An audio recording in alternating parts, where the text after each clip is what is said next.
الله الرحمن الرحیم. السلام علیکم ورحمت الله وبرکاته. دا څګزي صاحب پیج مینوالو، لکه څنګه چې تاسو ته زه میلمانه راولم د نن ورځ ستوري د دې په نامه،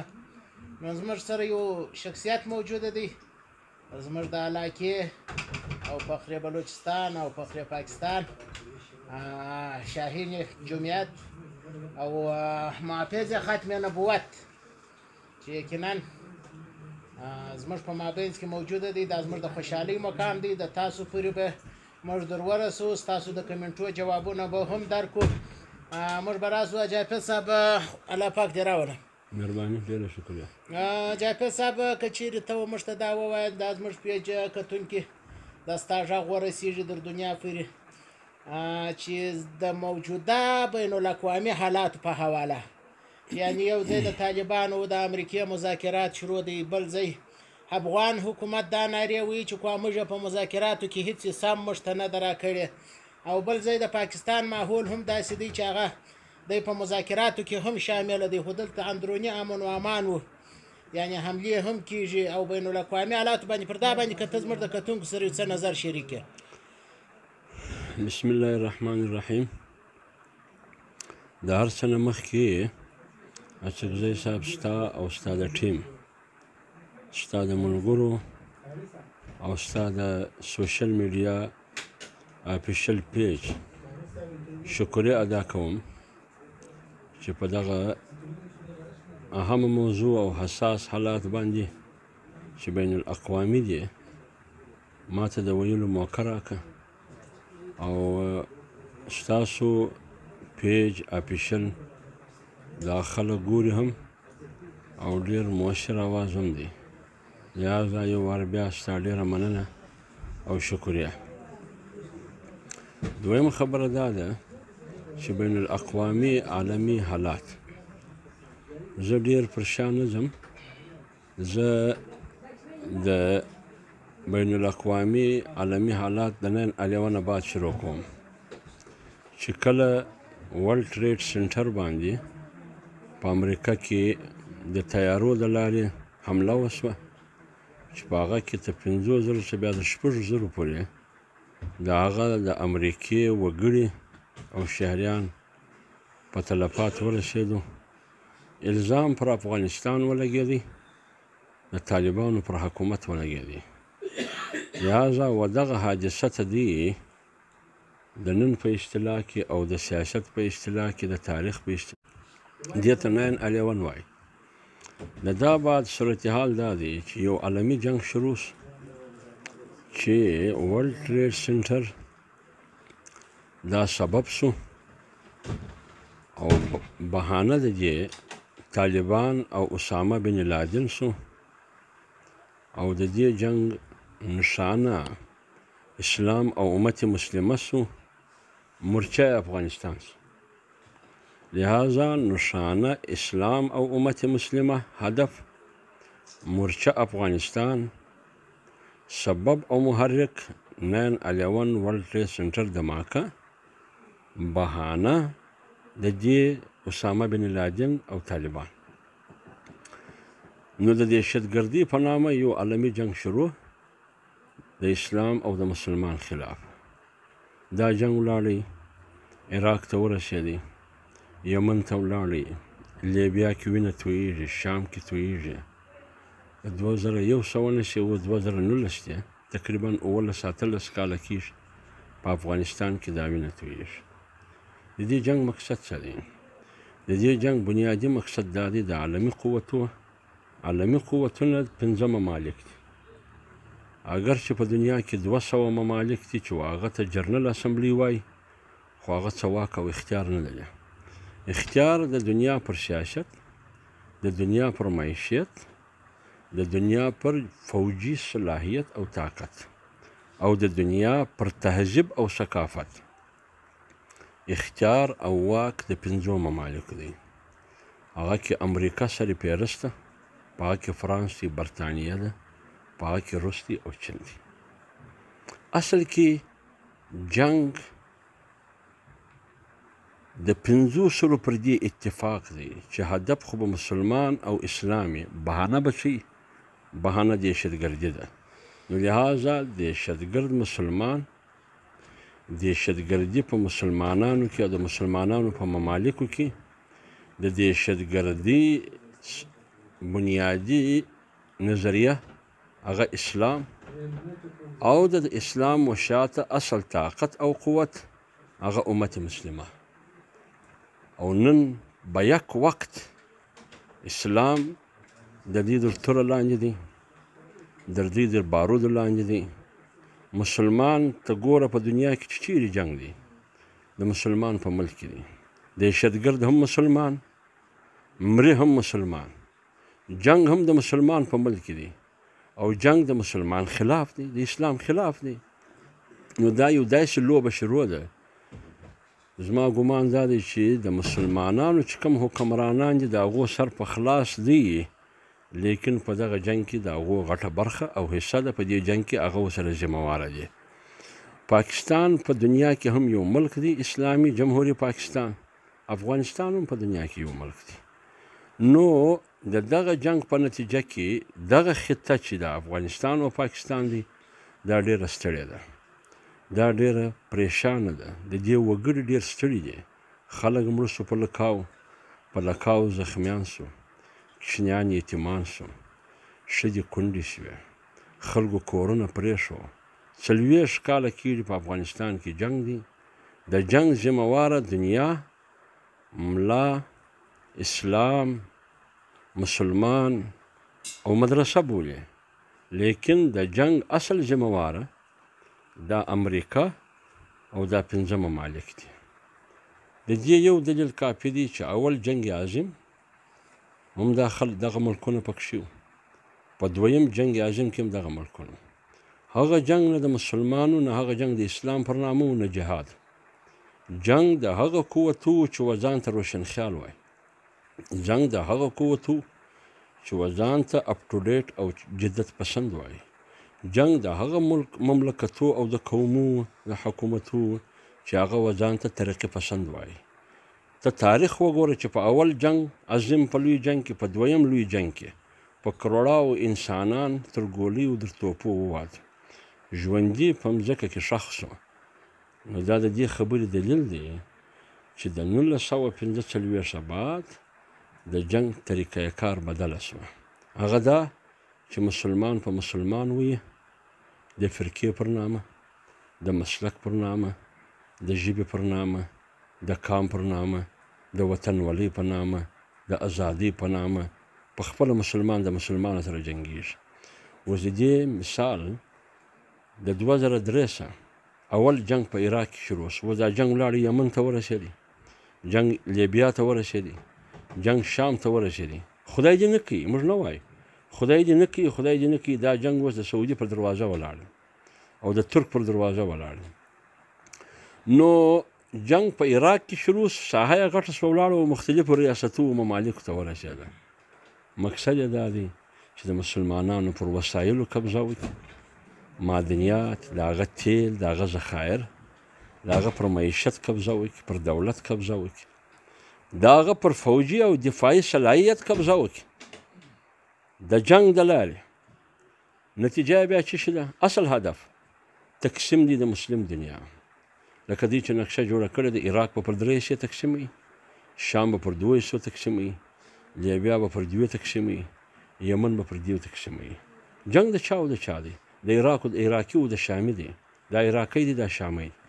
عراقي مسلمان دی شامي مسلمان دی جنگ د چا او د چا دی د لیبیا د وګړي سره دی هغه مسلمان دی یا مسلمان جنگ د چا او د چا دی د یمني دی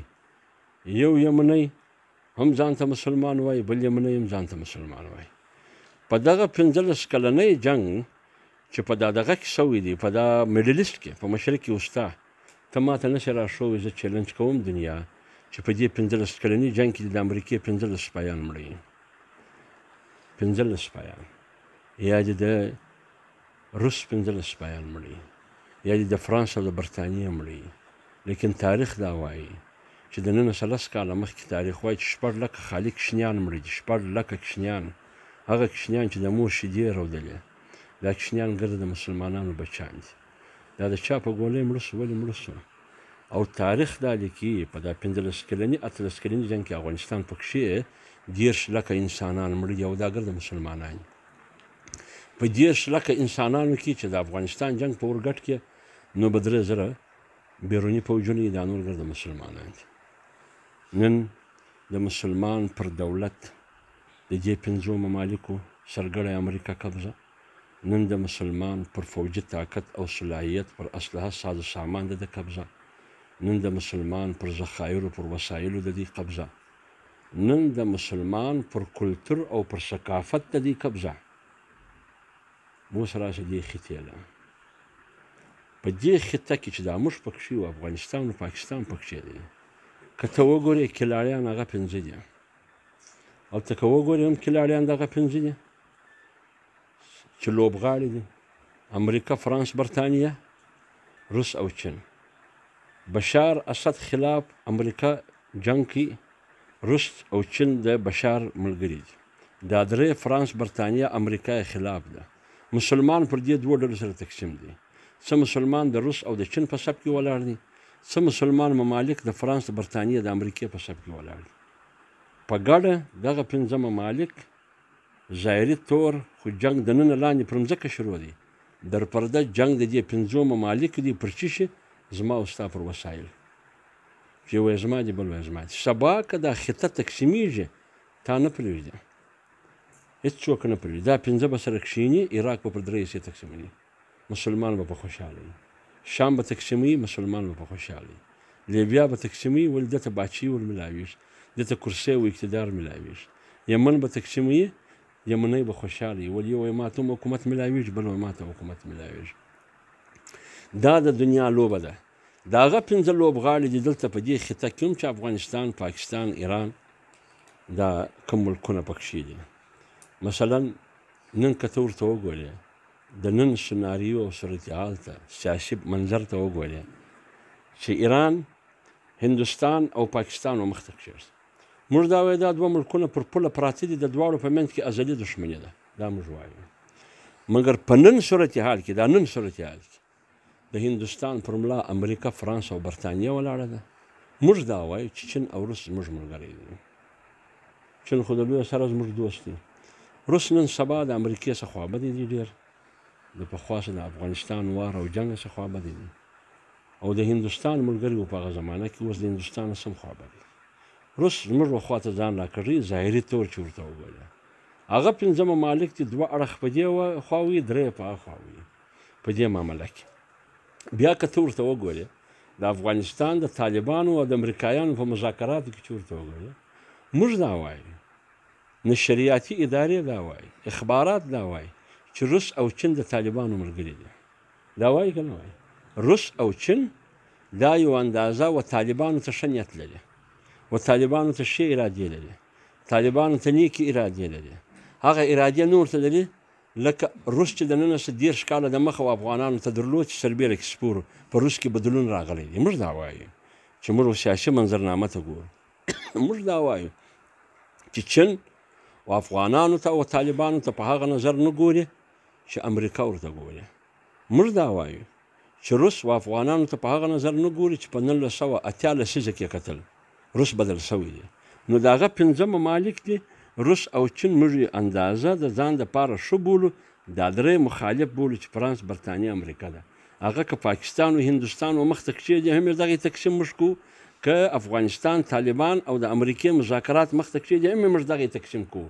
نو لکه څنګه چې په مشرق مستا کې لوبغاړي دغه 5 دي، دلته هم لوبغاړي دغه 5 دي. لهذا دلته خو جنګ په مځکه کې شروع دی یادی، مګر ګټه هغه وړي. نو موږ په کار دا د پاکستان په دې کې څه کردار ادا کړي؟ پاکستان باید په دې کې د خیر کردار ادا کړي. هغه دی د خیر چې په افغانستان کې امن راشي، په افغانستان کې د افغانانو د عوامو د اختیار، د هغه د خپلواکي، د هغه د مرضي، د هغه د خوښۍ حکومت راشي. په افغانستان کې موجوده حکومت د 14-15 کالو څخه دا د افغانانو د مرضي حکومت نه دی. دا د امریکې او د نیټو د ټینکو، د هغه د تیارو جنګي جهازو په سایه کې دا حکومت جوړ شوی دی. لهذا جمعیت علما اسلام د اول ورځ څخه دا خبره کوي چې د افغانانو د مځکې واک باید د افغانانو وي. دا واک او دا اختیار باید دا فیصله افغانان په خپله وکړي. اصل فریق په دې معامله کې امریکا ده او نیټو ده. یو فریق طالبان دي، ځکه چې کله دا حمله کېده په افغانستان کې حکومت په کابل کې د طالبانو، یو فریق طالب سو، بل فریق امریکا او د ملګري سو. واقع په دنیا کې خبرې فریقین سره کوي. دا په مابین کې لکه د کرزي حکومت یا د اشرف غني حکومت دا نه اختیار لري نه دا حمله آور دي، دا استعمال شده لکه فوټبال، دا هغه شی دی. لہذا موږ جنگ د فوټبال سره نه دی. په میدان کې چې کلاړیان ګن کوي هغه جنگ د فوټبال سره نه کوي، هغه هلته مخالف ټیم دی، یا به مسلم کلب یا به افغان کلب. جنگ د دې دوه دی. فوټبال خو بې اختیاره شی دی، هغه استعمالیږي. لوبغاړي هغه دوه دي. لہذا لوبغاړي څوک دي؟ جارح قوت امریکا او نیټو، مظلوم افغانان او طالبان. خبرې به دا دوه سره کوي، فیصله به طالبان کوي. ول طالبان د افغانستان دي، امریکا به نه کوي. امریکا د بیابانه راغلی ده. طالبان به فیصله کوي چې د کابل حکومت زه په خبرو راګډوم که نه راګډوم. دا زموږ موقف دی. لیکن یوه خبره زما هیره شوه. ما په تقریر کې هم وویل چې مذاکرات جمعیت علما اسلام د دې حمایت کوي. په افغانستان کې امن غواړي، په افغانستان کې خوشحالي غواړي، په افغانستان کې سکون غواړي. د افغانستان امن، د افغانستان خوشحالي، د افغانستان سکون، د افغانستان ارامي دا د افغانانو په ګټه ده. دا د افغان ته ورسره چې څه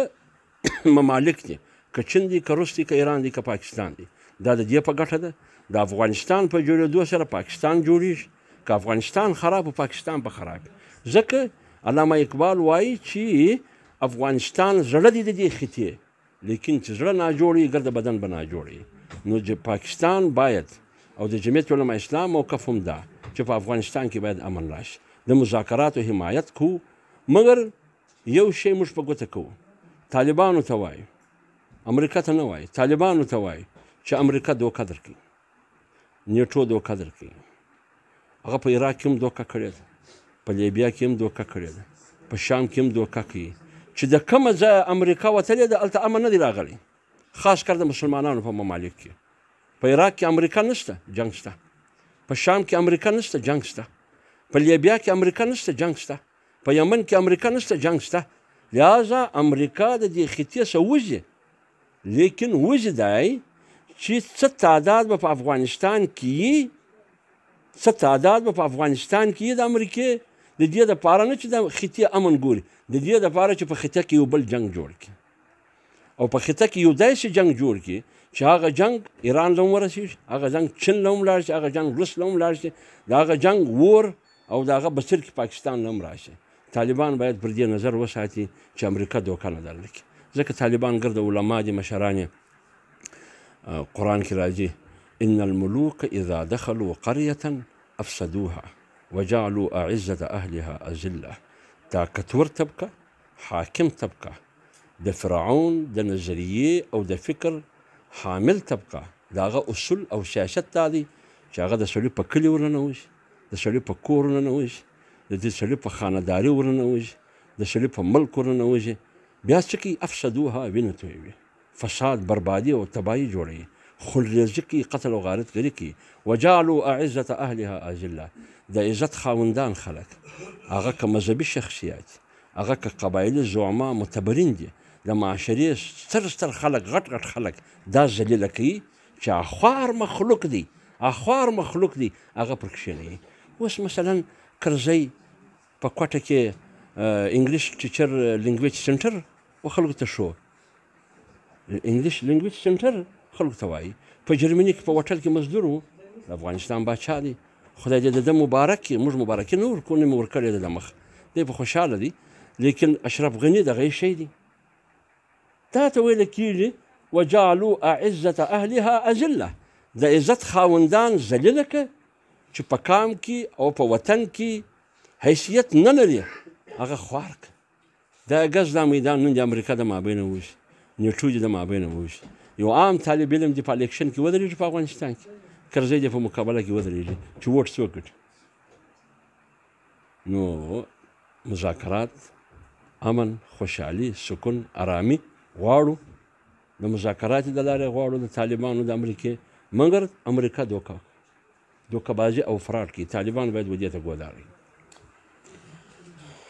مننه. موږ دا وخت چې پر عالمین حالاتو زموږ سره نظر شریک کړي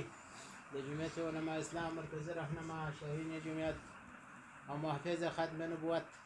ملګرو، دا ویډیو تاسو پر اڅکزي صاحب باندې ګورئ. دا لایو پروګرام تاسو سره شیر کړئ. زما په پینل کې دلته زما سره دی مولانا سلطان، موسی جان نورزی او عزیز الله نورزی صاحب زموږ سره په دې پینل کې راسره دی. موږ ډېر قربانۍ وایو د حافظ حمید الله صاحب چې زموږ سره پر بین الاقوامي او پر ملکي حالاتو باندې خپل نظر شریکوي. را به سو د یو بل سوال په خوا حافظ صاحب، که چیرې موږ دا یو پوښتنه وکړو چې دلته د دوه طرز حکمراني شروعوله په پاکستان کې د 40 سنې یو طرز حکومت پوجي حکومت چې د په ګیش کې بمبایز سیاستدانان ناستو، بیا په سیاست په جمهوریت حکومت کې یو طرز حکومت چې هغه د پیپلز پارټي او یو طرز حکومت د مسلم لیگ چې کله د نواز شریف په نامه، کله د چودري شجاعت په نامه، کله په کم نامه. د هغه څه باوجود بیا د ځوانان مایوس سلو د یو داسې سړي سپورټ یې وکړي چې هغه د پاکستان دپاره ډېر نوم ګټلی و. په ورلډ کپ کې د ورلډ کپ ډېر عظیم کلاړي ولو، ډېر د کرکټ عظیم کلاړي و. د ورلډ کپ کې د په کپتاني کې رالی او دلته په پاکستان کې کینسر هسپتال جوړ کړي. نو د ځوانانو ډېر امید جن پیدا سو، ډېر دغه جن پیدا سو. د یو ناره وکړه د تبدیلي مطلب موږ عوامو دا واخیستله چې دغه زوړ حکومت، دغه زړه ګراني، دغه زړه بیراروي، دا زړه د پلوسو بدماشي، دا زړه دلته د ادارو بدماشي، دا زړه دا به ختم شي. یو نوی حکومت، طرز حکومت به راشي. مګر چې نن موږ وینو به هسې زه خو نه وایم، ته به موږ ته په دا باره کې ووایه چې ده وویله چې معیشت به د بهار څه تقریبا 50 لکه کوره به دلته جوړ کړم، 2 کروړه درختې به ولګوم، د بهار څه به خلک راځي دلې به نوکرۍ کوي. نو اخر انجام هم پر دغه سو چې زه به خلکو ته چرګې واګۍ ورکړم. هغه اخري پیدا ده. په دې باره کې که د ملک د معیشت په باره کې او د موجوده حکومت په باره کې ته خپل نظر او د جمعیت علما اسلام کم موقف چې دی هغه د خلکو ته پیش کړه. اڅکزي صاحب، د موجوده حکومت په باره کې د جمعیت علما اسلام موقف دا دی چې په دې ملک کې حکومت نشته. په دې ملک کې حکومت نشته. په دې ملک کې بیا حکومت د چا دی؟ د کشنیانو د پلار دی. د دې مثال دی ملا و ښځې ته وویل چې موږ په پښتنو کې یا زموږ په معاشره کې یا زموږ په روایاتو کې او زموږ په تهذیب او په کلتور کې ښځه د میړه نوم نه اخلي. نو دې ته وویل چې د میړه نوم مه اخله، دغه ترغیب یې ورکړي. ښه دی، د میړه نوم به نه اخلم. نو د میړه نوم یې و رحمت الله. دا چې پر لمانځه ودرېده چې د سلام ځای رالی چې السلام علیکم، د دې خو به ویله چې رحمت الله، نو هغه خو د ملا خبره په یاد ورله چې د میړه نوم به نه اخلي. نو دې ویل السلام علیکم د کشنیانو پلاره، بیا ویل السلام علیکم د کشنیانو پلاره. لهذا په دې عمل کې د کشنیانو د پلار حکومت دی. اوس چې موږ د کشنیانو پلار په نامه یاد کړو، بیا پلار خوا به دی. نو په دې عمل کې د عمران خان حکومت نه دی. عمران خان صرف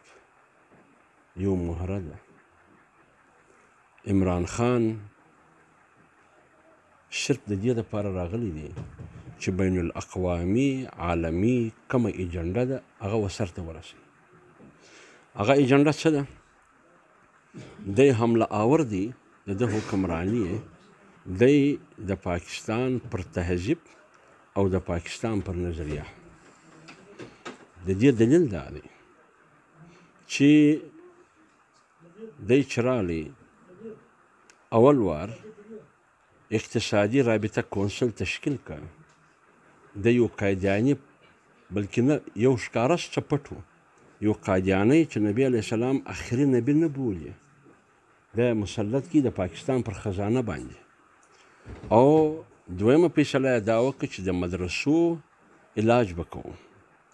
درېیمه یې دا وکړه چې د ناموس رسالت چې کوم قانون دی چې 295 سین ورته وایي، سی 295 سی، دا قانون به ختمو، غیر مؤثر به یې کوو. او چې ډول هم ختم شي، باجه هم ختمه شي. بله دا د دې خپل وزیر دا قانون پیش کړي. بله دی دا وویله چې که چیرې موږ په مسلمانانو کې خاص کل په عربو کې امن غواړو دا جنگ د بیت المقدس څخه پیښ دی په کار دا د موږ دغه مسجد اقصا او د بیت المقدس و یهودو ته په لاس ورکړو دا هغه ته په لاس ورکړو او اسرائیل موږ تسلیم کو دا د اسرائیلو حکومت موږ تسلیم کو نو به مسلمانان خوشحاله شي پر امن بشي پر سکون بشي او دا د د پارټي رکن پارلمنت وایي په اسمبلی کې نو د مدرسې خلاف کار وایي د قیدیاني مسلط کول د پاکستان پر دولت او پر معیشت او پر خزانه د ناموس رسالت قانون ختمول د عقیدې ختم نبوت د تحفظ جنگ چې څوک کوي هغه په جیلو کې ناست دی چې څوک د ناموس رسالت توهین کوي هغه فیصله وشوه بري شوه په خپل جهاز کې واستول فرانس له او بیت المقدس چې د مسلمانانو اوله قبله ده فلسطینیان 18 کاله کېږي جنګ کوي اقوام متحده قراردادونه موجود دي دی وایي دا ورکړه د پارټۍ وایي دا ورکړه و یهودو ته په لاس او اسرائیل تسلیم کړه اوس دې او دی وایي زه د مدینې ریاست جوړوم د مدینې په ریاست کې خو د رسول علیه السلام په زمانه کې یو سړی و د هغه نوم مسلمه کذاب و هغه د نبوت دعوه وکړه رسول علیه السلام و هغه ته غټ دروغجن وویل کذاب یې ورته وویل یعنې در تا لوی دروغجن نشته موږ په پښتانه کې وایي در تا لوی دروغجن کتابونه دي راوړي دا هغه ورته وویل لیکن چې کله رسول علیه السلام د دنیا څخه رخصت شو ابوبکر صدیق رضی الله تعالی عنه د هغه خلاف لښکرکشي وکړه 1200 صحابه کرام شهیدان د رسول علیه السلام 23 کلنی تاریخ د نبوت بعد د خطبه حجة الوداع پورې دا 23 کلنی کم و بیش څه زیات یا کم دا تاریخ کې 250 صحابه کرام شهیدان شوي ستا په خیال څو غزواوې به شوي څو جنګونه به شوي ټوټل شهیدان 250 شوي لیکن یو مسلمه کذاب چې د ختم نبوت انکار یې کوي هغه و انجام ته رسول 1200 صحابه کرام قرباني ورکړي نو د مدینې پر ریاست کې چې څوک د ختم نبوت عقیده نه انکار کوي د هغو سزا خو مرګ ده چې څوک د رسول علیه السلام توهین کوي د هغه سزا مرګ ده زوی مړی تا په جهاز کې سپور کړي یله دي دا د مدینې ریاست دی د مدینې په ریاست کې خلک ماجتان جوړوي خلک مدرسې جوړوي ته ماجتان نړوي مدرسې نړوي د هغه خلاف کاروایي کوي او 1100 سینماوې جوړوي د مدینې په ریاست کې خلک فحاشي و عریاني بندوي بې حیایي بندوي تا ښځې ورورو ته راویستې وایي زه پوه شم زما بدن پوه که په مارکیټ کې خرڅوم که په رنډۍ خانه کې خرڅوم که په چکله کې خرڅوم دا زما کار دی دا د مدینې ریاست دی یا خلکو ته ښکاره کوم دا د مدینې ریاست دی د مدینې په ریاست کې پر شرابو پابندي وه تا د شرابو لایسنسونه جاري کړو ستا د پارټۍ سړی غیر مسلم هندو وایي قانون راوړي بل راوړي ترمیم راوړي چې زموږ په مذهب کې د شرابو استعمال ممنوع دی په عین کې دغه ټکي ټیک نه دي دا زما د مذهب توهین دی دا وباسه زما د خپل مذهب دغه کې توهین کې لهذا دا وباسه زما د مذهب توهین تی ولې کوي د عمران خان حکومت د هغه مخالفت کوي او دغه بل ما چې زه سنټ کې وم ما پیش کړي عیسائی غیر مسلم دی هندو غیر مسلم دی سیک غیر مسلم دی دا د ما سره ملګري وو چې حافظ صاحب کوم بل پیش کړی دی چې د شرابو استعمال علی الاطلاق ممنوع که مسلمان دی که غیر مسلمان دا ګره د ما سره ملګري دي مسلمانانو ویلی چې یا دا بل ریجکټ کړي مسترده کړي اوس ته په خپله فکر ووایه و نظریاتي طور د دې سړي حکومت د پاکستان پر نظریه حمله آور دی د پاکستان هغه اسلامي تشخص چې د پاکستان آئین وایي چې د دې ملک مذهب به اسلامي د پاکستان آئین وایي چې د قرآن و سنت خلاف به یو قانون نه د پاکستان آئین وایي چې د قرآن او د سنت په رڼا کې به اسلامي نظریاتي کونسل سفارشات کې بیا به قانون سازي کېږي د پاکستان آئین وایي دفعه نمبر 110 هغه وایي چې هر کشني ته به قرآن ور زده کوي هر کشني ته به د نبي علیه السلام سنت او تعلیمات ور زده کوي هر کشني ته به اسلامي تهذیب ورښیي چې اسلامي خویونه څه دي ثقافت او کلتور څه دی د پاکستان آئین وایي چې د کور د چاردیواري او د چادر تحفظ وکړي تحفظ زموږ ته ښځه راباسي او مارکیټ ته او لڅې راباسي و د ښځو ازادي غواړم. دا د مدینې ریاست دی، نه د آین پر لار دی، نه د قائد اعظم پر لار دی، نه د علامه اقبال پر لار دی، نه د قرآن او د سنت پر لار دی. دا څنګه نوی پاکستان دی؟ په زاړه پاکستان کې خو دا ګرده شیان، په زاړه پاکستان کې خلکو د آین پاسداري کول چې د قرآن او د سنت خلاف به قانون سازي نه وي. مذهب د پاکستان شناخت دی چې اسلام دی. ختم نبوت عقیده دا د آین حصه ده، تحفظ یې ورکړی دی. توهین رسالت قانون دا قانون تحفظ ورکړی دی چې څوک به توهین نه کوي وغیره وغیره چې ما کوم مثالونه درته وویل. لیکن ستا په نوي پاکستان کې خو ته تباهي راوستله. دا هغه نظریاتي تباهي ده. یعنی زما لور، زما خور، زما د قوم لور، د پاکستان لور دا په کور کې ناسته ده، دی قانون سازي کوي، داسې قانون سازي دا زما لور و مارکېټ ته راباسي. زما د لوره څه طایفه جوړوي، زما د قوم د لوره څه دی چکله جوړوي، دی د ګرد ملک څه چکله جوړوي، دی د ګرد ملک څه نایټ کلب جوړوي. دا اوس کومه مدینه ده؟ دغه د مدینې ریاست څه مدینه ریاست په خپله شرمېږي، مخ دې پټوي چې زمړې زه دا ستا په دعوه زه بدنامه شوم. د مدینې د ریاست نوم مه اخله. اوس چې د ده څه پوښتنه وکړې چې دا نوی پاکستان دی که زوړ پاکستان دی، په خپله نشي درته ویلی. د ده څه زوړ هم ورک دی، نوی هم ورک دی. دا دی لکه زموږ په پښتانه کې پخوا دا توپکو ډېر حیثیت درلود، اوس خو ډېر نوي نوي شیان راووت. نو یو ملک په کلي کې ناست په خپله کوټه کې، مشر ملک یې بولي، خان یې بولي، دا کشني کشني ملکان هم ناست. نو د توپک صفت شروع شو، د یوه څه به په وژه کې توپک و، د بل څه هم په وژه کې توپک. په دا ناست خلکو کې یو سړی ناست دی، هغه د توپکو ماهر دی، په ښو په بېکاره توپک پوهېږي. نو مشر چې دلته ناست خان هغه ورته زه یو توپک لرم، بالازن توپک دی، جاغوری توپک دی، برنو دی که چیش دی، هغه توپک دی، پلانی توپک دی. ده زه یو توپک لرم. پر هلک یې غږ وکړ، هلکه تا زما توپک راوړ. هغه چې توپک راوړی هغه دی تا وکاتې ملک، بس وا بل ته یې ورواړوي، یا بل وکاتې، بل ته یې ورواړوي، یا بل وکاتې. اخر چا په توپک پوهېږي هغه ته یې ورواړوي. سړی ته یې وګوره ته خو به پوهېږې د خان صاحب څنګه توپک. نو هغه خو د توپکو ماهر و. هغه چې وروره د توپک په چشکه کې وکتل، د کونې خوا کې وکتل، پر لواړوي، توپک خوند نشته. فکر یې ووایي چې اوس څه پر وځنډېدي. هغه غږ وکړه سړی څنګه توپک دی؟ د فکر ووایي چې یاره دا ووایم چې ښه توپک دی، دا ګرده خلک په توپکو دغو نه پوهېږي، نو خو زما مهارت مشکوکه شو. که دا وایم چې بیکاره توپک دی بیا به د خانه څه څنګه ځان خلاصوي؟ باره یې وویل وروره په دې توپک زه نه پوهېږم، په دې توپک یو لوی خدای ښه پوهېږي. لہذا موجوده پاکستان باندې نه عمران خان پوهېږي، نه زه پوهېږم، نه ته په پوهېږې، نه 25 کروړ عوام پوهېږي، په یو خدای ښه پوهېږي. دا اوس کوم پاکستان؟ جاپي صاحب معیشت په باره کې که ته چېرې موږ ته څه ووایې چې ورځ په ورځ نن عوام په بغارو دي، د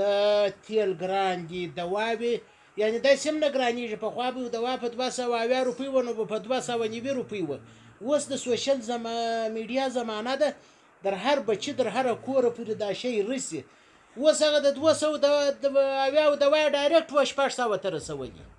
تیل ډایرکټ دغونې ګران کړي. او دا دعوا هم وکړي وایي ما خو د عوامو سره ښه وکړو، دا خو 12 روپۍ هکو چې ګران کړي، وایي ما ښه ورسره وکړو چې 6 روپۍ مې ګران کړو. په دې منصوبه بندي، په دې دا د عوامو د تباهي حکومت دی که د عوامو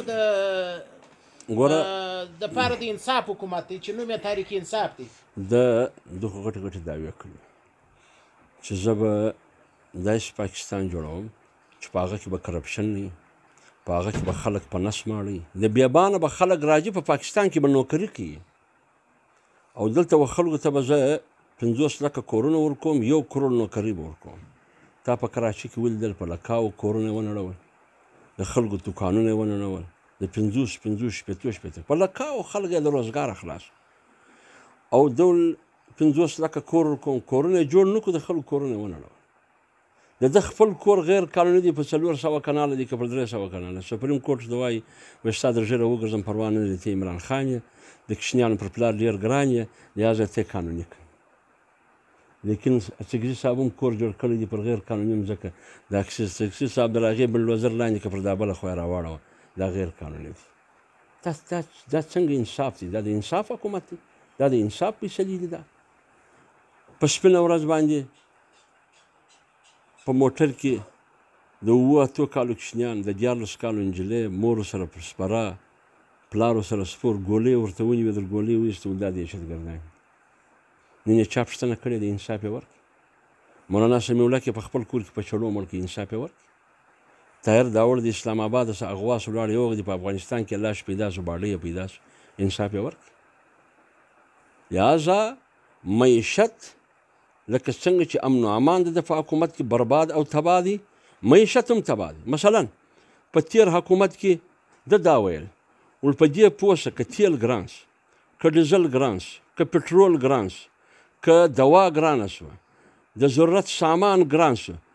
د دې معنا دا ده چې د ملک حکومت او د ملک وزیر اعظم غل دی دا د ده وینا ده لهذا ستا دغه اصول که تیل ګران شو که دوا ګرانه شوه که پټرول ګران شو د ضرورت شیان ګران شو روزمره چې خلک یې استعمالوي دا ګران شو تا ول بیا هغه حکومت وزیر اعظم چور دی نو یا ته غل یې که نه یې غل ته څه وایې د خپل ځان په باره کې تا ویلی چې زه قرضه نه اخلم د دنیا څخه که ما په کوم ورځ قرضه واخلې زه به خودکشي کوم ته خو در اوسه لا ژوندی تا خودکشي نه ده کړې تا د چین څخه قرضه واخیست تا د سعودي څخه قرضه واخیست تا د دوبۍ څخه قرضه واخیست نن ته د IMF څخه قرضه اخلي کومه دی ته ملک په فقر چلیږي ملک په خیرات چلیږي قرضې ملک په دې نه چلیږي ته د ملک معیشت و خلکو ته یو ویژن ورکړه چې دا خلک خپل معیشت څنګه مضبوط کړي تا اول وار ورته ویله تا اول لیټرنان به صفا کوئ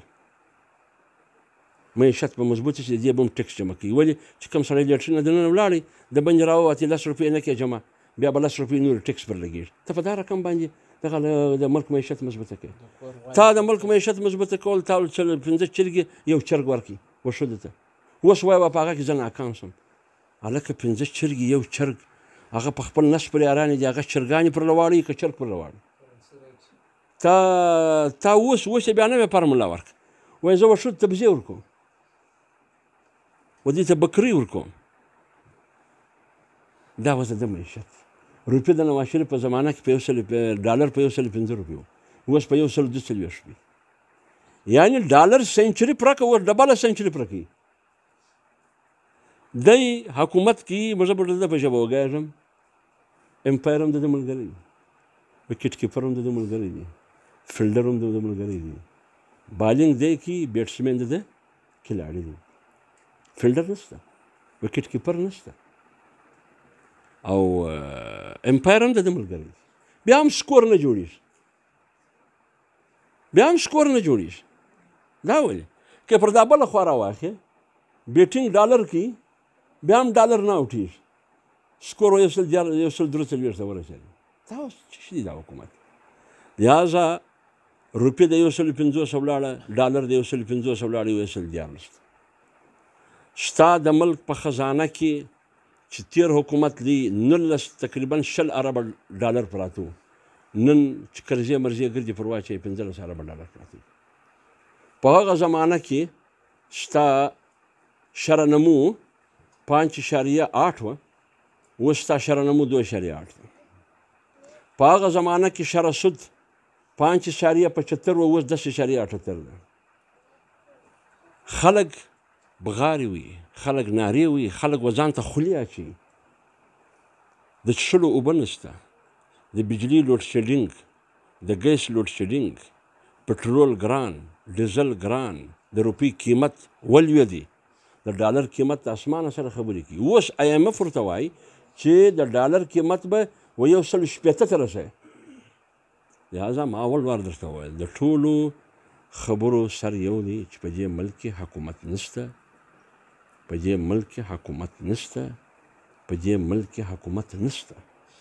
ملک کې خلا د خلا او دا د حکومت چې دا پر درواغو ولاړ دی بې درواغو بل کار نشته سپین درواغ وایي چې دا ښکاره ورته ګورې چې دی په ګیلاس کې اوبه وڅښي ته به ورته تا اوس اوبه نه وڅښلې دی یا ما اوبه نه څښلې نه دې سره مینه ته به ورته وایه دا ورځ دی یا دا خو شپه ده لهذا په دې ملک کې حکومت نشته موږ جمعیت علما اسلام نه دا حکومت منو دا په غلا راغلی دی دا په ډاکه راغلی دی په دې ملک کې داندلي شوې ده د جمعیت علما اسلام ووټ غلا شوی دی کول شوی ده صرف جمعیت علما اسلام نه تمام سیاسي پارټیانې وایي چې په دې ووټ کې داندلي شوی او یقینا که دا سیاسي پارټیانو مولانا صاحب چې څومره بصیرت والا سیاستدانه دی چې مولانا صاحب ورته بغارې کړې چې دا حکومت نه دی، دا صرف چند سلکټډ کسان راټول شوي دي، نو راسې موږ د دې اسمبلۍ څخه بایکاټ وکړو. خو څنګه چې مولانا صاحب خبره کوي چې موږ د خپل حجم مطابق فیصلې کوو، خو بیا هم هغه اپوزیشن نور پر د ډیر ولو هغه د پر دا فیصله کایله کوي چې نه موږ به ځو کچېرې. زما خدای خیال دی دا فیصله سوې ولای، نو بنن هغه سلکټډ خلک په اسمبلی کې ناس وي، اسمبلی به هم نه ورته ویل کېدلی. یوه خبره بله، زه د جایفه صاحب څخه پوښتنه کوم، ملګرو ستاسو سلامات او علیکم سلام، ویډیو مخ ته سره شیر کړئ. د جایفه صاحب څخه دا پوښتنه کوم چې په دا دور کې دوه کسان، ډېر کسان سزا شو، خو دوه داسې کسان چې هغه پر تاریخ پرې سر راغله، یو لکه میا محمد نواز شریف چې څو واره دی د پاکستان وزیر اعظم واوسېدی، او یو لکه جهانگیر ترین. هغه جهانگیر ترین هم نایله شو، نو میا محمد نواز شریف هم نایله شو. څه وجه ده چې یو ناهیله په جیل کې دی او بل ناهیله د ناهیلیت باوجود دی د اسمبلی د کابینې په اجلاس کې ناست دی. کابینه هغه شی د ملګرو چې کم شی کابینه پاس کې، مثلا هغه د ملک د شو د بد ذمہوار د 22 کروڑو عوامو د ژوند انحصار پر دغه 22 کسه یا پر 25 کسه یا پر 10 کسه کابینه ده، او په هغه کې نن نااهله خلک ناست دي، یو نااهله په جیل کې دی او بل نااهله په کابینه کې ناست. په دې باره کې کچېرې ته ومرتې څه دی به وکړو؟ دا ستاسو سوال به پر دوې حصې وکړو. یو به دا کړو چې نواز شریف بعثت وزیر اعظم نااهله شو، بعثت وزیر اعظم نااهله شو، او لږ به د دې په پسې منظر کې وګورو. لیاقت علي خان مړ شو، او د هغه بعد نور هم داسې وزیر اعظمان شته چې هغه لرې جنوجو لرې شو، بټو لرې شو، په پانسې شو. یعنې درځن وزرای اعظم داسې دي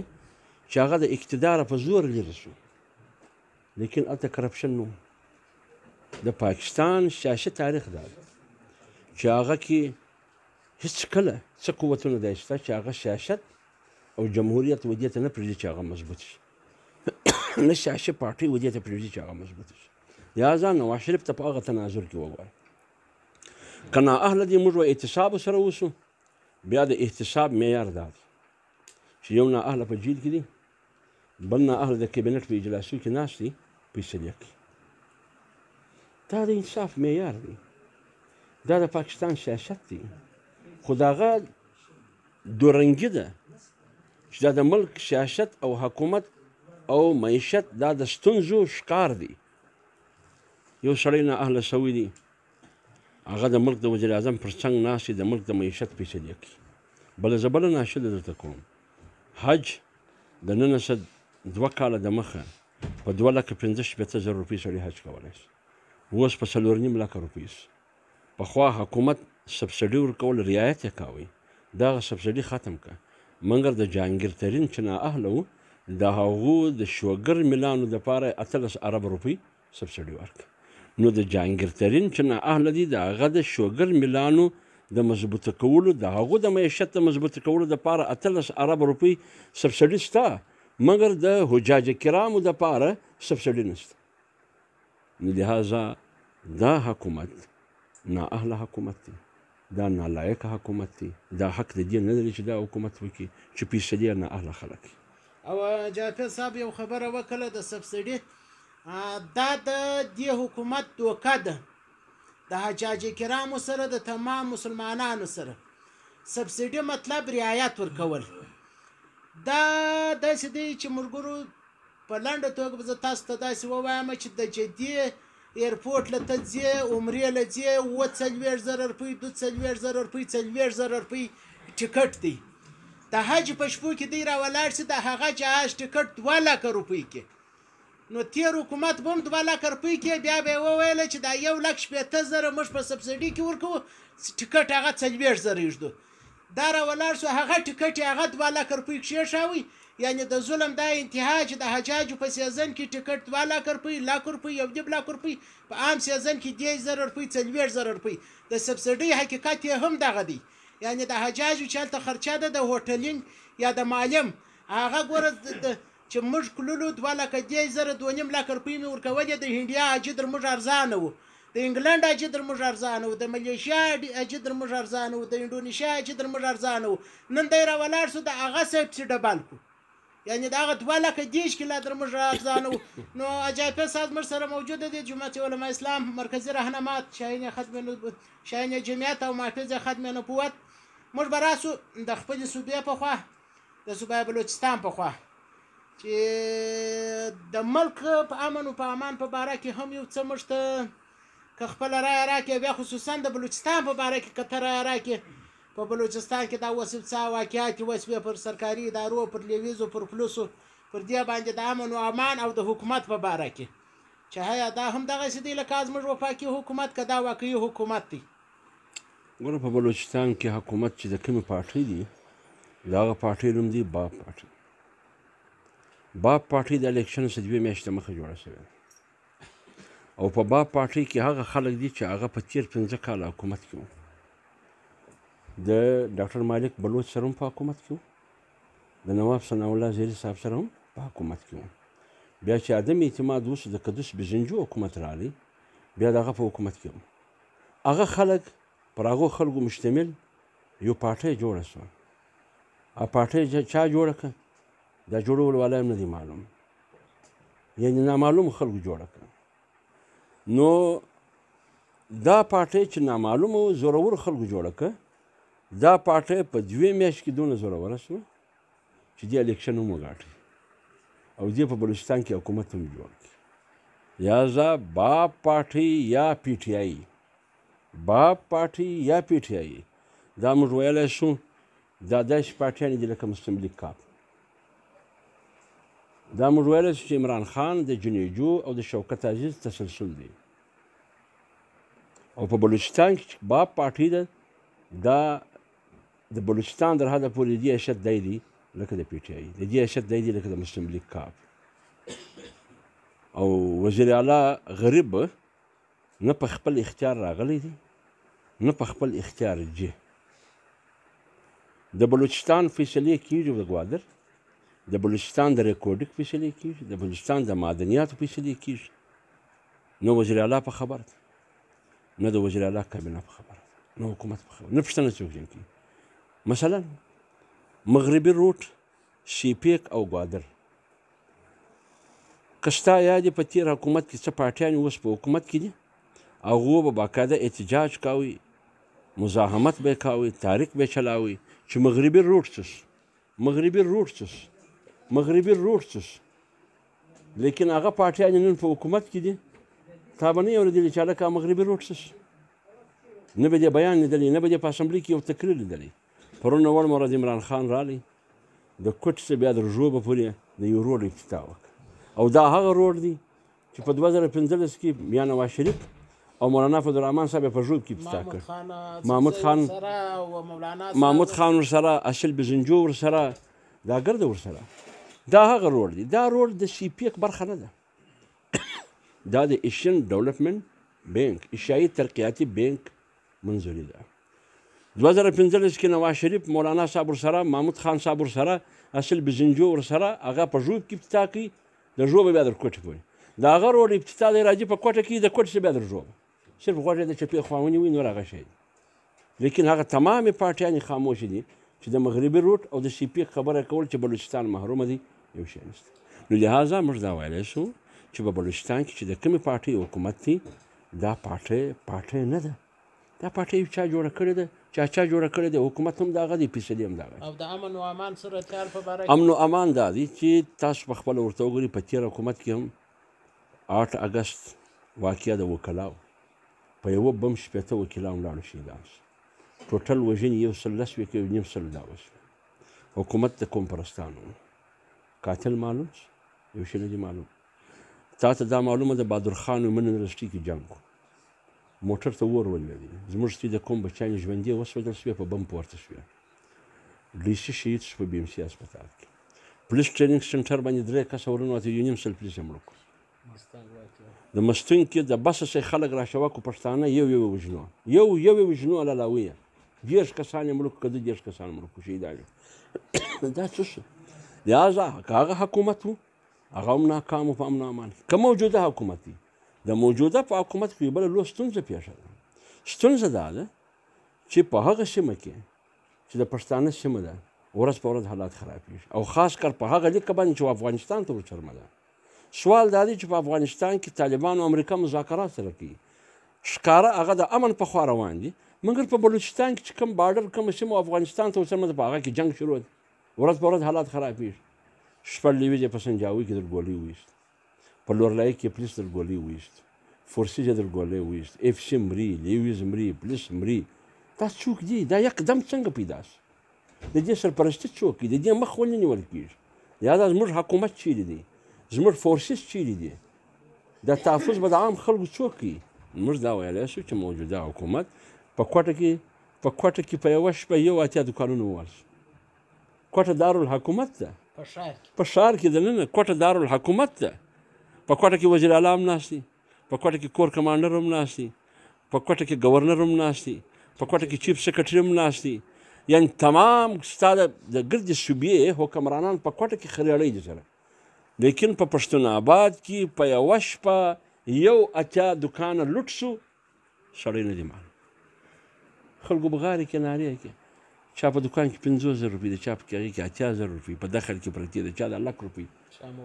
د چا موبایلونه وو، د چا پلمیټو بره وه چې شی رسېدي هغه یې په موټر بسته لښکر وو، بسته لښکر وو ودرېدي دوکانونه یې ووهل. ورته راته ووایه چې سړی کوټه نشي خوندي کولی. کوټه 81 دوکانونه په یوه شپه کې وهله کېږي په 2 ګنټې کې، نو امن او امان کومه دی؟ نو چې ستا مال نه دی محفوظ، ستا ځان نه دی محفوظ، ستا خپل سیکورټي، ستا لیویز غیر محفوظ دی. ورته دا حکومت کامیاب بولي که ناکام بولي؟ دا د تاریخ ناکام ترین حکومت دی. او په بلوچستان کې او په ګرده ملک کې پی ټی آی یو د ډولپمنټ کار نه دی کړی، یو د ډولپمنټ د ترقیاتي کار نه دی کړی. چې ته تختې عمران خان لګولي دي، تمام یې پر هغه منصوبو لګولي دي چې هغه نواز شریف په تېر حکومت کې افتتاحي کړي دي. پاتې شو زموږ حکومت دغه 1 روپۍ د خلکو د بهترۍ دپاره نه ده خرڅه کړې، نه په روډ سیکټر کې، نه په هیلث سیکټر کې، نه په تعلیم سیکټر کې، نه د اوبو په سیکټر کې، په یوه شعبه کې د شعبو 1 روپۍ نه ده خرڅه شوې. امن او امان دې دا دی او غلاوې هغه دې ډاکې. لهذا په بلوچستان کې هم حکومت پوره طور ناکام. جعفر صاحب را بس اخري یو 2 سواله پاتې دي. ستا ډېر موږ وخت واخیستې ملګرو، ستاسې د سلام جوابونه. وعلیکم السلام. ویډیو مخ ته سره شیر کړئ. لکه څنګه چې د مولانا صاحب موقف ولو چې دا یهود نوازه حکومت دی، یعنی هغه وخت لا حکومت هم نه و چې دا کومه پی ټی آی پارټۍ جوړه سوې ده، دا د یهودو د ایجنډې مطابق جوړه سوې ده چې د هغه ایجنډا خو زموږ دلته بعضې مسلمانان د هغو دا دغه دی چې مولانا صاحب پر عمران خان باندې د یهودي فتوا ولګول. یو سړی په خپله یهودي کې دنګ دی، یو د یهودو دپاره کار کوونک دی. نو آیا تی تر اوسه پورې جمعیت علما اسلام پر هغه موقف ولاړ یاست چې دا د یهودو د ایجنډې دپاره کار کوي، کومې څه په موقف کې بدلون راغلی دی؟ جمعیت علما اسلام اوس هم هغه موقف دی. دغه هغه باره کې زموږ سره دلیل شته. دلیل دا دی چې عمران خان 146 ورځې درنه وکړه، 146 ورځې پر ډي چوک اسلام آباد درنه وکړه. په ډي چوک چې کوم بینران لګېدلي دي د هغه ګوهر شاهي ګروپ دی، یونس ګوهر د هغه مشر دی. اوس ته پر ګوګل ولاړ شه، یوټیوب له ولاړ شه، پر سوشل میډیا وګوره، هغه درنه راوله، په هغه کې به ته ووینې د یونس ګوهر تصویرونه هم شته، او فرند اف کنزرویټیو فرند اف اسرائیل، داسې یو ده چې د اسرائیلو باقاعده پرچار کوي. دا یونس ګوهر، ګوهر شاهي، او د یونس ګوهر پر یوټیوب باندې ته تقریر واوره چې هغه د مدینې منورې په باره کې څه وایي، هغه د بیت الله شریف په باره کې څه وایي، هغه د پاکستان د مذهبي او دیني طبقې په باره کې څه وایي، هغه د پاکستان یعنې هغه دغې خبرې کوي چې ته به ورته حیران شې، ګوته به په غاښ ورته ونیسې چې دا څومره جرأتمند دی چې دا د اسلام په باره کې دغې خبرې کوي. دا باقاعده د ده په جلسو کې، د ده په ډي چوک درنه کې د دې سړي بینران هم شته، د دې سړي بینران هم شته، او هغه په خپله وایي چې موږ عمران خان سپورټوو. د عمران خان وفدونه تللي دي، د هغه څه ووټ غواړي. هغه شرط دا ورته ایږدي چې ته به هغه قانون ختموي چې د کوم قانون په نتیجه کې زه مسلمان نه یم، د تریتر په آیین کې چې کوم شی جوړ شوی. دی راولاړېږي، فیصلې کوي د ده زړه ښځه جمایمه ورته وایي کومې وعدې چې دې کړي دي هغه پوره کړه کومې وعدې چې زموږ سره کړي ته خو اوس وزیر اعظم شوې تا چې کومې وعدې کړي دي هغه پوره کړه بیا دې راولاړېږي اقتصادي رابطه کمیټې اقتصادي رابطه کونسل جوړوي په هغه کې قیدیاني کښېنوي دې د مدرسو خلاف کاروایي کوي د دې په پارلیمنټ کې درېږي وایي بیت المقدس چې و یهودو ته حواله شي بیت المقدس چې و یهودو ته حواله شي دی خبره کوي و اسرائیل دې تسلیم شي و دا څه شي ده دا د مغرب ایجنډا نه ده دا د یهودو د ایجنډې تکمیل نه دی زه خو دا نه وایم چې دی کافر دی خدا نه که زموږ په خوله دی خدای نه کوي قطعا مولانا صاحب دا نه وایي نه جمعیت علما اسلام موږ دا وایو چې دی بیروني ایجنډا په بیروني ایجنډا مغرب او یورپ بالخصوص قیدیاني چې د هغه سرپرستي اسرائیل کوي او یورپ یې کوي د هغې ایجنډې تکمیل دی کوي د هغه ژوندي مثالونه ژوندي ثبوتونه دا دي لهذا جمعیت علما اسلام چې کوم موقف پروند و نن موقف نن هم هغه موقف دی مننه ملګرو زموږ په ټیم کې دلته زموږ سره سره دي پر اڅکزي صاحب پیج باندې مولانا سلطان نورزی صاحب عزیز الله نورزی او ورسره سره موسی جان نورزی صاحب زموږ سره سره دي زموږ په چینل کې موږ به سوالو د اختتام په خوا راځو یو دوه درې مختصره سوالونه به کوو حافظ صاحب لکه په تیر حکومت کې چې د ختم نبوت پر قانون باندې حمله وسوه د نبی علیه السلام پر ناموس باندې حمله وسوه او د هغه د بدلیدو کوشش وسو په هغه کې چې ستا کوم کردار و هغه یقینا قابل تحسین هغه زه نه وایم هغه د هغه وخت چې څوک اوس ګوګل سرچ کې د هغه وخت د حافظ صاحب مخالفینو د دې اقرار وکړي چې حافظ صاحب هغه واحد شخصیت و چې ودې شي دا پوینټ یې راپورته کوي یعنی شیخ رشید هم دا وویله تاسو د شیخ رشید ویناوې سرچ کوئ شئ چې هغه وویله چې واحد شخصیت و حافظ صاحب چې هغه نو د ختم نبوت مسله په تیر حکومت کې جمعیت علما اسلام د نواز شریف د حکومت اتحادي و مسله و د انتخاباتو د اصلاحاتو چې د داندلي مخه ونه شي د هغه په نتیجه کې د پارلیمنت یو مشترکه کمیټې جوړه وه د سینټ او د قومي اسمبلۍ د دواړو یوه 15 کسیزه بله 14 کسیزه او پر دغه انتخابي اصلاحاتو باندې 3 کاله کار اوس 3 کاله بعد چې کله دا د قومي اسمبلۍ او د لاندې کمیټې نه پاس وه سینټ ته راله په سینټ کې ما د دې په باره کې باقاعده ترمیم پیش کړ چې حلفنامه په اقرار بدله شي حلفنامه چې په اقرار بدله شي نو یو دی حلف اخیستل چې زه دا قسم خورم چې نبی علیه السلام آخري نبی دی یو اقرار کوي د اقرار څخه سړی مخ اړولی شي انکار کولی شي لیکن حلف چې واخیستي او د پارلیمنت ممبر شي او دا ثابته شوه چې درواغ یې ولیدي بیا به د پارلیمنت د ممبرشپ څخه دی لاس باسي لهذا 62-63 د آئین دا هم غیر مؤثر کو حلف یې په اقرار بدل کی او د ختم نبوت چې هغه اصل قانون و 7C 7B چې د قیدیاني مخ یې نیولی و د میرزایي هغه مخ یې هم رایله کړي نو موږ دغه ترمیم پیش کړي په 22 سپتمبر 2019 د جمعې ورځ وه لیکن د بده مرغه د اپوزیشن چې څه جماعتونه وو که زه دا درته ووایم که کومپرس جماعتونه وو او که لوی پارټیانې وې د ملک که کوچنۍ پارټیانې وې زه یې نوم نه اخلم دې ټولو زما مخالفت وکړي زما هغه ترمیم د ووټ د لارې او د اکثریت د لارې زما مخالفت وکړي زما ووټ کم شي د دې ووټ زیات شي لیکن جمعیت علما اسلام په هغه وخت کې سره د دې چې اتحادي و د حکومت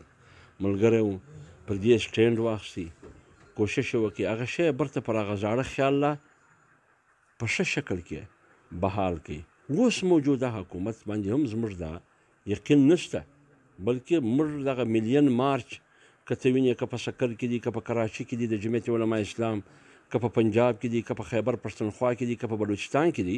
دا ملیون مارچ بنیادي طور د دې دپاره دی چې یو خو په ملک کې پر 25 جولای 2018 په الیکشن کې دانجه شوې ده دا حکومت چې ختم شي نوی الیکشن دی وشي بله دا چې دا حکومت د پاکستان پر نظریاتي شناخت چې اسلامي دی او تهذیبي شناخت باندې حمله آور دي چې په هغه کې د ختم نبوت قانون هم شامل دی په هغه کې د توهین رسالت چې څوک توهین کوي هغه قانون هم شامل دی دا حکومت کوشش دا کوي او حملې وکړي که تا پام پر کړي باقاعده په سینټ کې ترمیم پیش شو د توهین رسالت چې کوم قانون مخ نشي چې هغه ته انسداد توهین رسالت وایي په هغه کې ترمیم پیش د هغه مخ جمعیت علما اسلام ونیوي او یو څوک چې قادیانۍ پر معاشیت باندې کښېنوي پر خزانه او پر دولت یې کښېنوي د ملک ستا څه خیال دی بیا به د ختم نبوت په باره کې د ده کومه رایه کوم سوچ وي بیا تا ته دا معلومه ده چې د اسلام آباد هایکوټ جج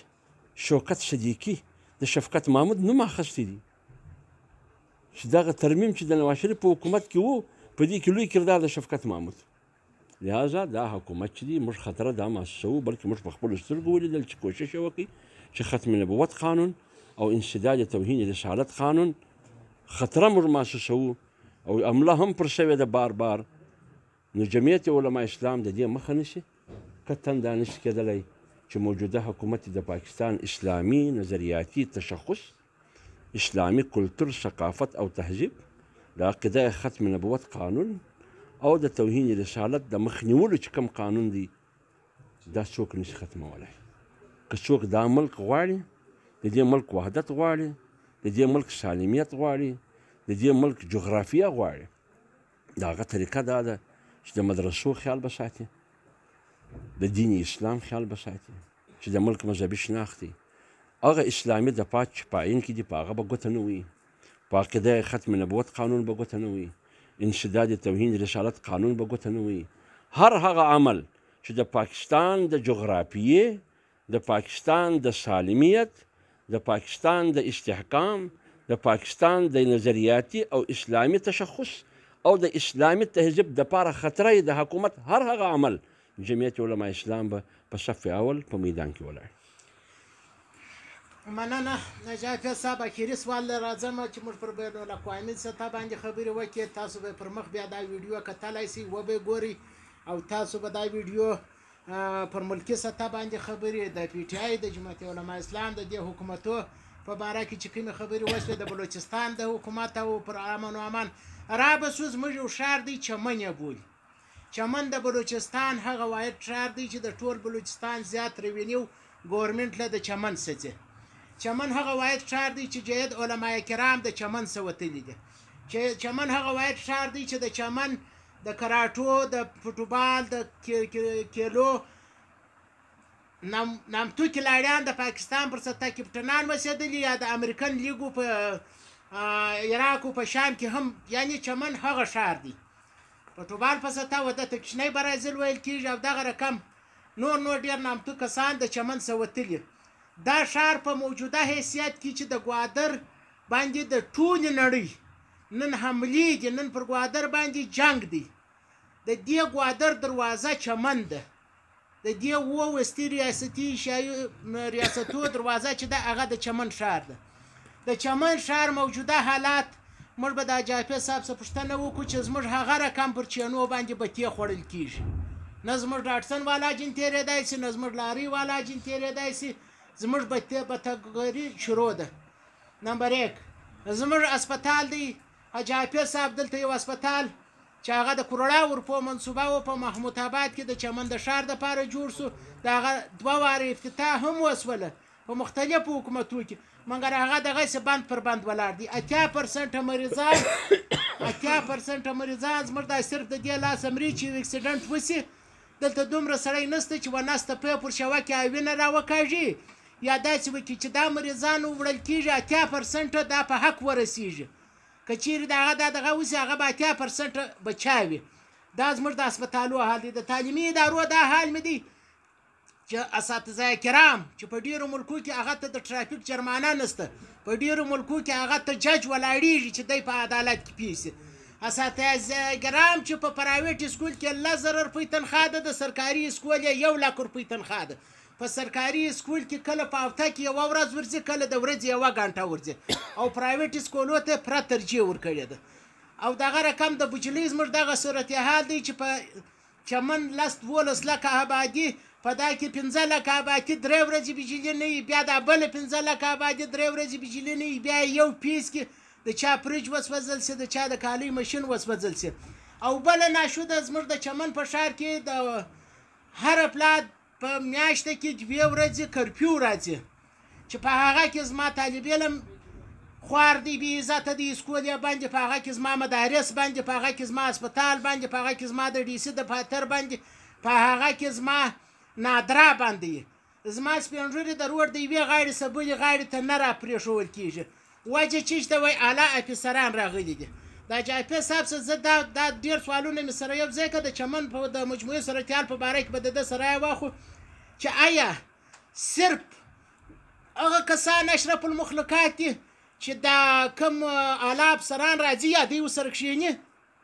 دا نور ګرده د چمن والا دومره دهشتګرده دي چې دا خلک جنبېرېږي چې روډونه یې پر بند کړي دي آیا دا د چمن والا دومره خونخواره دي که چیرې دومره خونخواره ولی دوی به ټیکس نه ورکولی که چیرې دومره خونخواره ولی نن د کشته مامدان تر ټولو زیات نو یقینا دا د افسوس خبره ده چې زموږ په ښار کې نن یو افیسر راځي د ښار څخه 3 کیلومتره لرې په سټیډیم کې چند کپان تقسیموي د سټیډیم څخه 3 کیلومتره وهاخوا ته پر تمام آبادي باندې زما بچی د سکوله راګرځېدلی زما سپین ږیری پلار دا بل سپین ږیری اکا دا بل مریضه زنانه دا د هسپتاله څخه محرومه د نادره هغه کسان د توبې سره راغلي 3 میاشتې وایي و ټوکن ته د نادره انتظار کړی مګر په دا ورځ باندې د یو وار د نادره بدبختي چې ورڅې دومره لیندونه ورته لګېدلي دي چې قصدن زموږ د ښار سره دا کېږي چې دا خلک جام وساته د هغه باوجود بیا دا ورځ باندې په دا هړتال باندې هم سره دغه ته زموږ منتخب نماینده اوسېدلی ته زما په ووټ راغلی موږ دا حق لرو چې ته موږ ته احتساب راکړې موږ دا حق لرو د تا څه د اوس اصغر خانه څکزي څه د اوس د مولانا صلاح الدین صاحب څه د هر نماینده څه موږ دا حق لرو چې پوښتنه وکړو چې تا څه کړي دي زموږ په علاقه کې دا به بالکل ته موږ ته زموږ د چمن والا ته روښانه کوې که دې څه نه دي کړي هم په خپل معذورات غواړي که دې څه کړي دي هغه پر ډاګ ږدي چې ما دا کړي داسې د جاپي صاحب پخوا به راسو په د چمن د ښار په باره کې به یې څه رایه چون واخلو دا کیمرې مخکې اڅکزی صاحب زه خو چمن زه زما خاوره ده زه په چمن کې پیدا شوی یم نو زه چې صورتحال وینم لکه تا چې وویل واقع دغسې هم ده چې چمن حیثیت دی دی لکه د دوبۍ صرف فرق دا دی چې دوبۍ سمندر لري چمن سمندر نه لري البته هغه د سمندر د لارې ګیټ وې ده چمن د وچ د لارې ګیټ وې ده هغه د سمندر د لارې خلک د دنیا کاروبار د دوبۍ د سمندر د لارې کوي بیا د دوبۍ بعد بیا سپلای کوي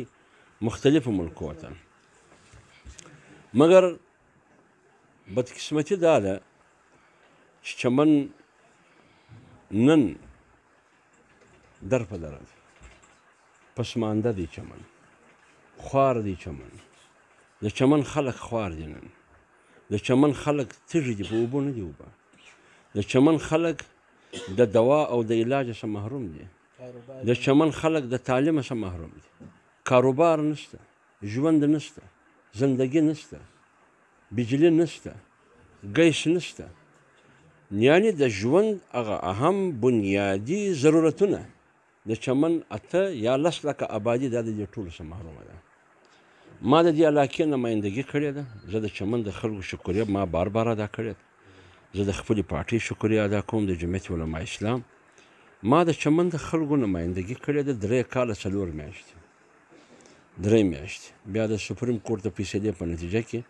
زه د هغه نمایندګۍ څخه محرومه شوی یم ما د چمن دپاره په هغه وخت کې دی نه چې زه دا ما درنه پورې د دې ذکر به تا نه یې اورېدلی چې ما په یوه جلسه کې کړی دی ما ته ډېرو خلکو ویلي دي چې ته باید داسې یو رساله یو کوچنی کتاب شایع کړې چې تا په خپل وزارت کې کم کارونه کړي دي نو چمن کې د 3 شیانو غټ ضرورت و د تعلیم په میدان کې یو غټه تعلیمي اداره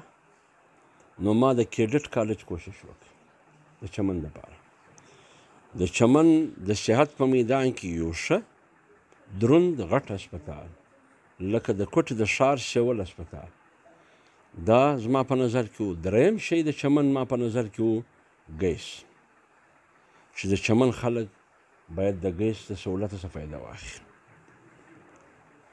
هسپتال جوړولو کې یا د هغه دپاره په فنډ ښولو کې زه کامیاب شوم په 3 کاله 3 میاشتې کې یا 3 کاله 4 میاشتې کې زما په زمانه کې چې د هسپتال کوشش ما شروع کړي یو د چمن د ګیس د چمن ګیس ما منظور کړي یو عرب 25 کروړو که یو عرب 15 کروړ روپۍ په اشبو کې پراته دی دا ظفرالله جمالي وزیر اعظم په کابینټ کې فیصله وکړه دلته راغلی و کوټ نه جامع یوسف ته خدای وبخښي هغه وزیر اعلی و شوکت عزیز وزیر اعظم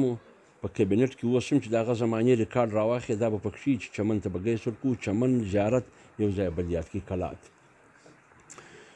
مشرف رالی خدای صدر هم په اشبو کې چیف اف آرمي سټاف هم اختیار یې درلود مشرف کوټ رالی چې د هغه زمانې د کابینټ اجلاس چې راواخلي د مشرف بیان به پروت شي و چمن ته زه ګیس ورکوم د دې وارې وزارت ورکوم دویمه ترجیح زما چمن دی دا بار زما کوشش بیا د دې دپاره پیسې کېښودل شوې یو عرب 25 یا 15 کروړ روپۍ د چمن ګیس نیمه پیسې به حکومت ورکوي نیمه پیسې به سوی صدرن ګیس کمپنۍ ورکوي حکومت هم فیډرل حکومت نیمه پیسې سوی صدرن ګیس کمپنۍ به ورکوي لیکن دا د تنازع ښکار په هغه زمانه کې چې په کلا عبدالله کې د جمعیت علما اسلام یو ځای امپي و نور ایمني و امپیګان د نورو پارټیو شخړه دا وه تنازع ما ول پر پاخر ور به دا ګیس پیپلاین ځي پر کوژک به ځي دا لوړ روغ نه دی د کوژک پر دې به ځي لیکن د هغو کوشش دا و چې دا به د ګلستان پر لار ځي بیا به دی پر غره باندې اوړي پر بوستان باندې به ورځي بیا به چمن راځي زما موقف دا و چې دلته به دا ګیس همیشه ماتي د قومو دلته قبایلي بدي دي قبایلي دښمنۍ دي د قومو به جنګ خوا به یې په خپله سره بدي او ګیس به د چمن دا وړاوي نو لهذا پر دا توره لیکه باندې باید موږ کش کړو سهار و ماښام پوج هم پر ګرځي اف سي هم پر ګرځي لیویز هم پر ګرځي پولیس هم پر ګرځي تحفظ یې کولی شي حفاظت یې کولی شي بیا چې که ګلستان نه موږ به وي کم کې عبدالرحمن له به وي هر ځای له چې مې به وي د دې ځای سره هم بیولی شي برانچونه به یوې خوا او بلې خوا تقریبا یو کال دغه جنګ ما کاوی بیا زه پکې کامیاب شوم پر دغه روټ باندې چې دا پخه لیکه ده 3 واره ما د کراچي د اسلام آباد د ګیس ذمه داران افسران د ملکي سطح باندې او پر صوبایي سطح دا ما راوستو ما به ګرځول د کوژک په لوړو په جوورو کې هغه لاندې که ستا په یاد کوژک کې زمانه جوړېدی موږ به لاندې تلو په دا چرانو کې به تلو دلته به پر چکر لنډۍ راووت یا پر زاړه چمن راووت کوژک جوړېدی په اشبو کې پر دا لار مې هم بوت اخر فیصله پر دا توره لیکه پر روډ وشوه دا شی ما منظور کړي لیکن نن هغه ګیس ولاړې پر بله خوا دا ګر د دنیا په خبره ده هغه ګیس په تیر حکومت کې په 2008 بیا در 14 پورې د چمن نماینده څوک بیا د 2014 در 18 پورې د چمن نماینده څوک زه د هېچ چا نوم نه اخلم د چمن کام د چمن خلک دې ورته وګوري چې هغه څه شو پر کومه خوا ولاړې هغه نمایندګان ولې پر دې خاموش وو وزارتونه هم درلود په حکومت کې هم وو دا ولاړې دا ګیس پر بله خوا ولاړې سپتال ما جوړ کړي بنیاد کېښودل شو زما وزارت ختم شو بیا هم زه په پسې وم چونکې دا فنډ د صوبې و د مرکز سره تعلق نه درلود کیډټ د مرکز سره تعلق درلود د هغه ځای څخه به مې باقاعده اجلاس د مرکز کېږي چې و صوبو ته کم شیان ورکوو نو مثلا په هغه کې ما یو کیډټ ایښی دا ما پکې دخ کړو کیډټ ما جوړاوی په اشبو کې کرنل څوک و زما یېر دی دا د روغاني په دې خوا کتې پام پر وکړي دلته د عربو په کیمپ یې بولي دا ځای جوړ و په دا ځای کې ما وګرځاوی د دې زموږ د پارټۍ دلته ذمهواره علما د دې ګواهان دي دا ما بوتو کرنل را سره و چې زه په دا ځای کې کیډټ جوړوم هغو ماته وویل ولې ماته ایجوکیشن ډپارټمنټ وویل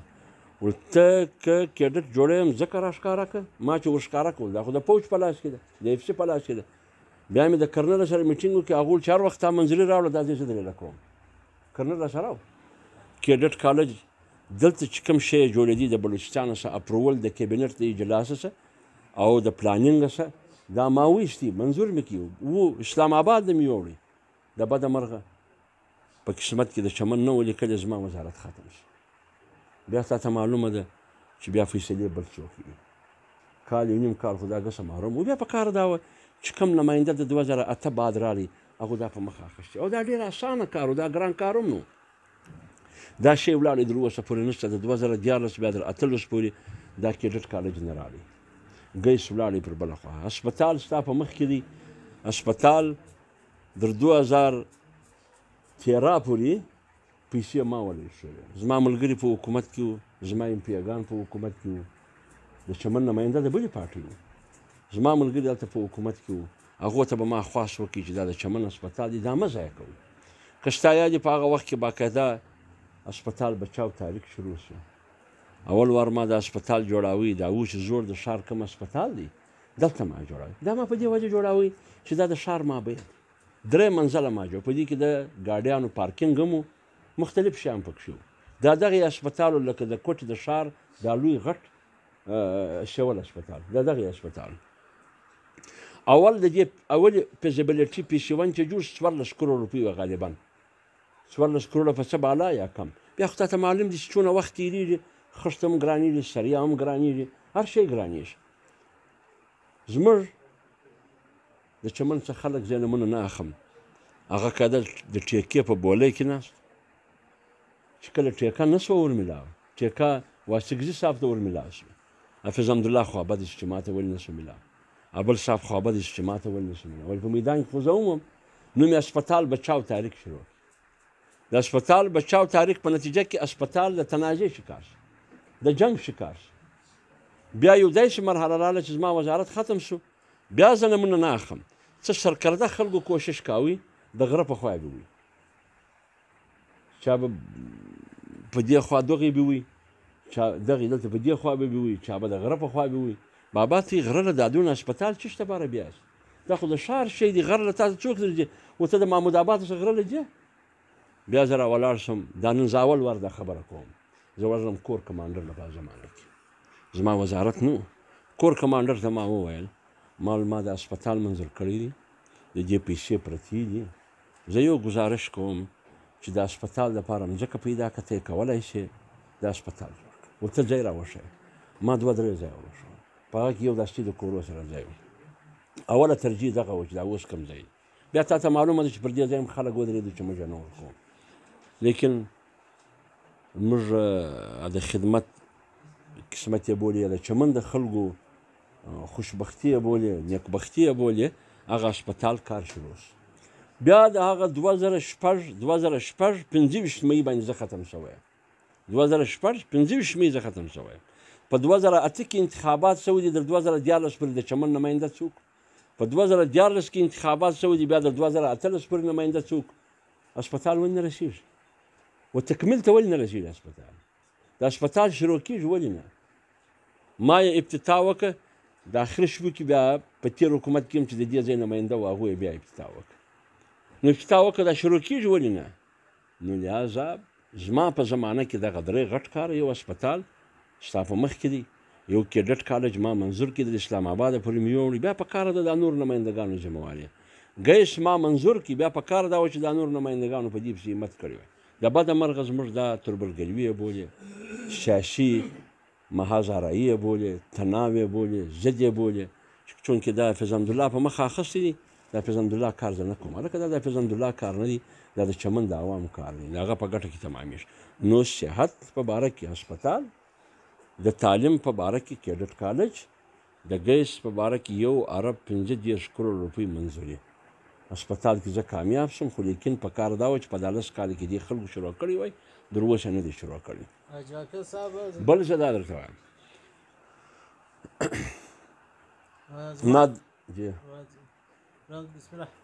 ما 3-4 کوچني هسپتاله جوړ کړو یو په کلي شالون کې دا د دې خلکو ته مطالبه وه زه یې کښېنولم چې موږ یو هسپتال په دا علاقه کې غواړو دا هسپتال ما ورکړو لکه RSC ده که BHU ده BHU ده دا ما ور جوړه کړه یو په اسنزو کې ما ور جوړ کړه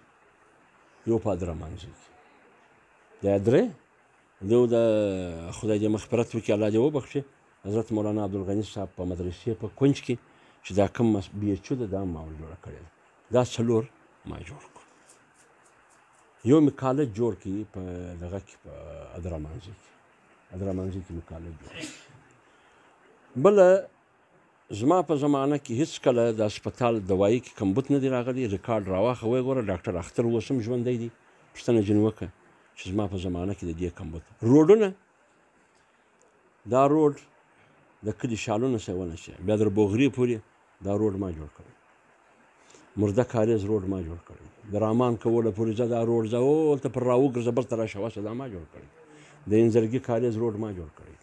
کوټنۍ کاریز روډ ما جوړ کړی دی د لنډي کاریز دی که کم کاریز دا روډ ما جوړ کړی دی د حاجي خدای میر اکا کور له چجې دا روډ ما جوړ کړی دی د چارګل کور له چارګل اکا دې خدای وبخښي د هغه کور له چجې دا روډ ما جوړ کړی دی په مرداره باغچه کې 9 کیلومتره روډ دی دا ما جوړ کړی دی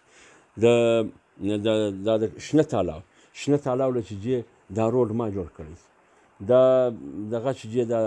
کښته چې شوه چې د حاجي خدای میر د کلي پخوا بیا چې روډ ګرځي چې دا د اردوزو کلي د اردوزو چې د حاجي مهربان اکا کور لري دا روډ ما جوړ کړی دی بل روډ که تا پام پر کړی د حاجي رشید د کورو څخه د تلاوه په څنګ چې دا روډ جوړ شي دا جي و فیض محمد کاکوزي ته حاجي غوث الله اردوزي مسجد دی دا روډ ما جوړ کړی دی اوس چې د چمن د ښاره څه وځي چې چیرې تاله پوخ روډ په مخه دره د چمن د ښاره چې دا یوه کچته ور واوښتې چې چیرې تاله روډ په مخه درلې پوخ دا جمعیت علما اسلام جوړ کړی دی دا فیض حمدالله په نمایندګي یې جوړ کړی د 15 که 14 برمې ماک شدي په دې کې 14 برمې هغه دي چې در هره برمه لاندې 400 کنکشنه دي خلک اوبه دي نشي خلکو زه په قومیت متهم کړی وم چې حافظ حمدالله قوم پرست دی د خپل کام دا کوي کله کله به دا ورسره ملګری کوي د ملیزي دا هم کوي ولې دا د ده خسرګنۍ دا د ده خسرګنۍ ده کور والا یې ملیزی ده ځکه د هغه لږ خیال ساتي ولې ملا چې دی هغه د مورا تابع دی نو دا چرلنډی به هم راپورې غوټه کړه او بل به د خپل کام دا کوي چې زه اوس درته وایم دلته نصر زیم پروت دی دلته اشیا زیم پروت دی دلته ملیزی هم پروت دی دلته نور زیم پروت دی نور قومونه هم پراته دي غبي زیم پروت دی بادل هم پروت دی خدای دې د ما څخه پوښتنه وکړي که ما دا کړي دي چې دا زما د قومه دي دا زما د قومه نه دي لیکن چې کوم حق صدیق لري هغه حق کار سلیم هم لري چې کوم حق اډکه ولري یا مرده کاریز لري یا چوهې لري یا سنځله لري یا مرداره باغچه لري ګلداره باغچه لري هغه حق یخي کارخانه هم لري هغه حق کلی شالون هم لري هغه حق کلی ملک رحیم هم لري هغه حق سرکیت لري هم لري هغه کلی ملک نواب هم لري هر څوک دا حق لري دا ګردو ماته ووټ راکړي لیکن دې خلکو زه متهم کړم په دې چا حساب زه به اوس تا ته در وښیم 15 برمې ما کړي دي زما اوس هم یوه یاده ده چې زما فلاني کام ته څو برمې ورکړي دي چې هغه خوابدي دي هغه ته مې ډېر ورکړي دي چې زما کام یې بولي هغه ته مې کمې ورکړي چې زه په بدنامه یم چې ملیزي دي هغه ته مې هم کمې ورکړي چې هغه وایي موږ ته نه دي راکړي هغه ته مې در هر چا ډېرې ورکړي ما ته یې وایي را معلومه ده کور را معلوم دي ځای را معلوم دي و چا ته مې ورکړي زه به در وښیم اوس یې وایي په حاجي حسن مالک څوک دي دلته ما برمور کړی حاجي مدنور کساب زامن ته پېژني دا څوک دی دلته ما برمور کړی حاجي آغا جان دلته لوړ پروت دی دا څوک دی دې ته ما برمور کړی حاجي مد اکبر دوزی څوک دی دې ته ما برمور کړی اوس دا ګردې برمې دي مولوي عبدالصمد سالیزی څوک دی دا ته ما برمور مولوي رضا خان څوک دی دې ته ما برمور کړی 2 برمې مې د مولوي صلاح الدین په مدرسه کې ورکړي دا بېله خبره ده د قسمت د ده په هغې کې به اوبه نه وي موږ به کډۍ کې وکړي هغه به د ده په هغې کې اوبه نه وي نو 2 برمې مې هلته ور وکړي ده په مدرسه کې هغه مدرسه کې به اوبه نه وي کډۍ به مو ور وکړي په مدرسه کې به اوبه نه وي نو لهذا دا ډېر زیاتوب دی ډېر زیاتوب وسو په دې کې چې دا خلک یې سره بدزنه کړو سره پله بدنیته یې کړو دا خلک یې خوار کړو دغه خدمت ما بجلي مې خلکو ته ورکړي دي فرق مې نه دی کړی یعنې د مرده کاریز په بد نیت زه ولکه وایم په بد نیت نه وایم د مرده کاریز 2 پولینګ و د یوه پولینګ څخه مال 8 ووټه راغلي د بل پولینګ څخه مال 28 ووټه راغلي ورسره ریکارډ وګوره که ما درواغ ویل زه ګسه پاکستان پرېږدم ګسه ځمه د دې ځایه کډه وړم نو ماته او ما څه شي ور وکړي ما روډ ورپوخ کړي ورسره دا کوم روډ چې تللی دي پر کوم ځای راګرځېدلی دا ما ورپخ کړی دا بل چا نه دی ورپخ کړی نو دا د مخه منظور شوی دی دا روډ نو د چمن په 3 کاله 3 میاشتې کې چې کوم خدمت ما کولی سو هغه ما کړی لیکن تا ته معلومه ده په دې خلکو کې خلک په دې ځای کې خلک وینې د دې څه به موږ انکار نه کوو خلک قومیت هم کوي خلک سیاست هم کوي سیاست یې دا دی وایي ما ته دې ووټ نه دی راکړی تا ته یو شی نه در کوم قومیت یې دا دی وایي ته د فلاني کام یې تا ته نه در کوم زه یې دې کام ته ورکوم دا شی باید په دې سیمه کې نه وي په دې وطن کې دا باید موږ د مابینه وباسو. دا زموږ د ګردو مشترکه وطن دی. د دې د ګټې دپاره موږ باید هر څه وکړو. بله خبره دا ده ستا مجلس دا وکړي چې په چمن کې ذمهواري د منتخب نماینده هم جوړېږي. هغه که پر لوی سیټ دي که پر کوچني سیټ دي، د هرې پارټۍ سره چې تعلق دی باید د چمن په غم ځان خبر کړي. بالکل منشیات سره هغه څوک د چمن په غم ځان خبر کړي، د چمن په ځوانانو ځان خبر کړي، د چمن په اسپتال ځان خبر کړي، د چمن په تعلیم ځان خبر کړي، د چمن په روزګار ځان خبر کړي. د چمن خلک یو روزګار نه لري، یو ټیم یې په شا راخستی، کله ډبرې ورته نیولي، کله ګولۍ ورته نیولي. یعنې د 14 کالو هلک په 290 کال زه په کوټه کې ناست وم، د 14 کالو هلک یې معلومېږي هغه ویډیو اوس هم شته، دا یې وویشتي زړه نه څه ښایسته ځوان، دې پلار نه درلودی، دې مور نه درلوده، دې څه شي نه درلوده، 3 هلکان یې وویشت او دا 3 سره زما تربرونه وو، 3 سره شهیدان شو. او بیا ته راشي پاتا ورکوي 50,000 روپۍ په لاس کې ورونه راشه 50,000 دې مور له ور وه. زه حافظ حمدالله ورسره یا صدیق خان ورسره یا بل صاحب ورسره را روان سپایي وایي میجر صاحب دی، را روان صوبهدار وایي کرنل صاحب دی. 50,000 روپۍ زما په ستاسو مړی سړی مړ دی، د 14 کالو سړی مې مړ دی، ځوان مې مړ دی، زما ګرده کور پر ده ولاړ دی. ته را روان یې 50,000 روپۍ دې راخیستې دي، نه تا کړي نه ما کړي، بس ختم. دا ولې داسې دا چمن ولې دا رقم شو؟ د دغه ځایه څه ته وانګېره، د دغه ځایه څه ته معلومه کړه. هلکه ته دا یې جی اف سي راځي، خدای دې راولي، زموږ سر و سترګې دي، زموږ میلمه دی. چمن خلک مېلمه نوازه دي.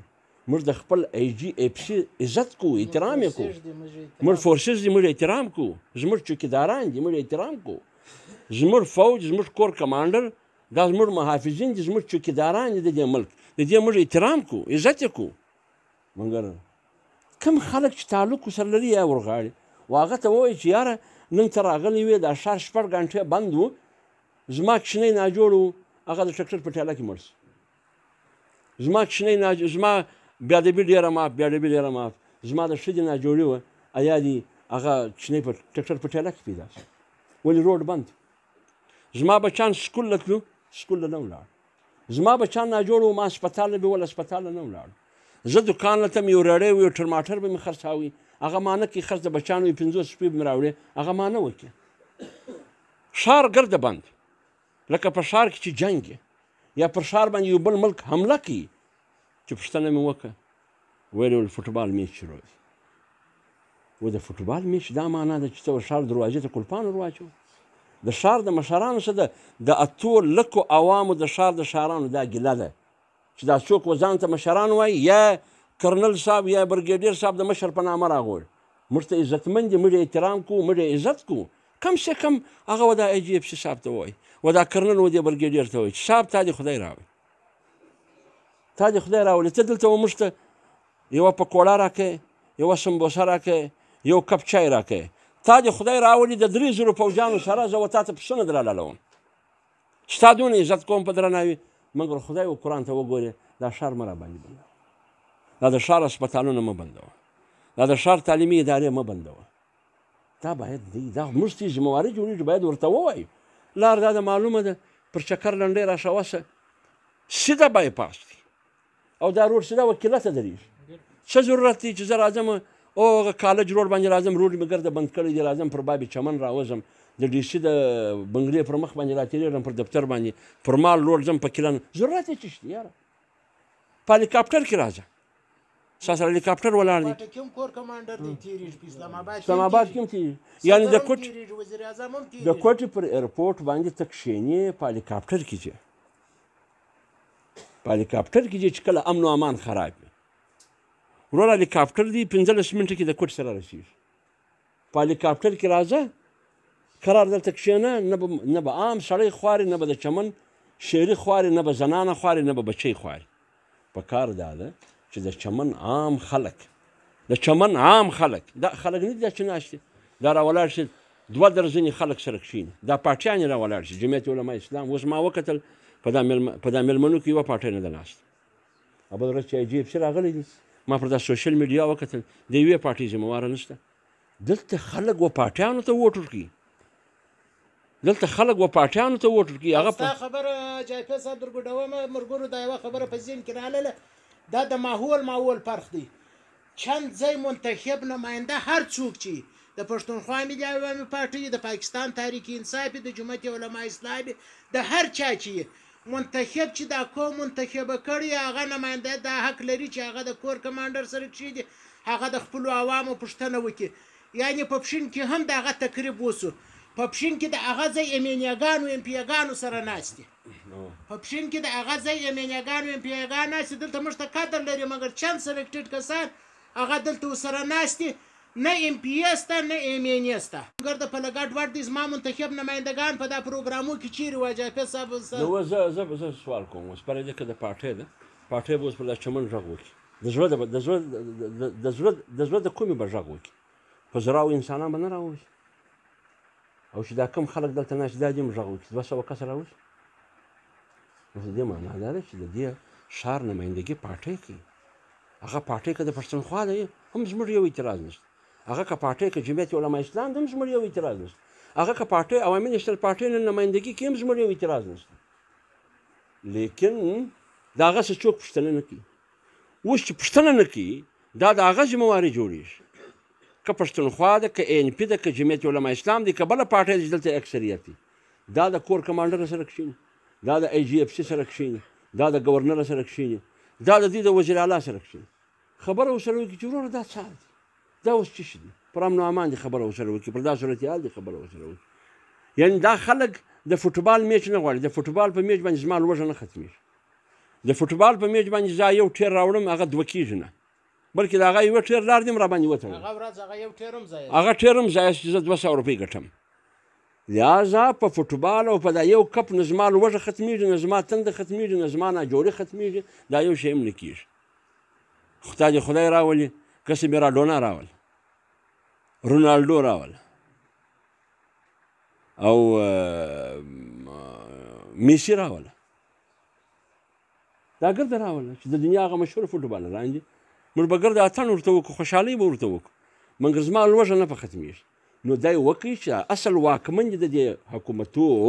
هغه که د ام پي په شکل کې دي که د وزیر په شکل کې دي که د ایمنیه په شکل کې دي که کور کمانډر دي که جی اف سی دي غم دې وخوري د دې چمن چې دا د چمن خلک بجلي نشته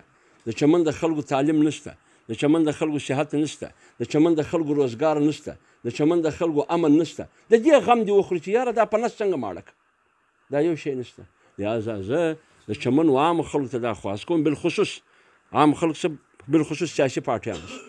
هغه د چمن ذمهواره د جمعیت ذمهواران ناست دي نور خلک هم ناست دي عام خلک قبایلي خلک ناست دي د پارټۍ خلک دلته ناست دي په جلسه کې هم ما د هغه ورته وویل چې وروره دا ښار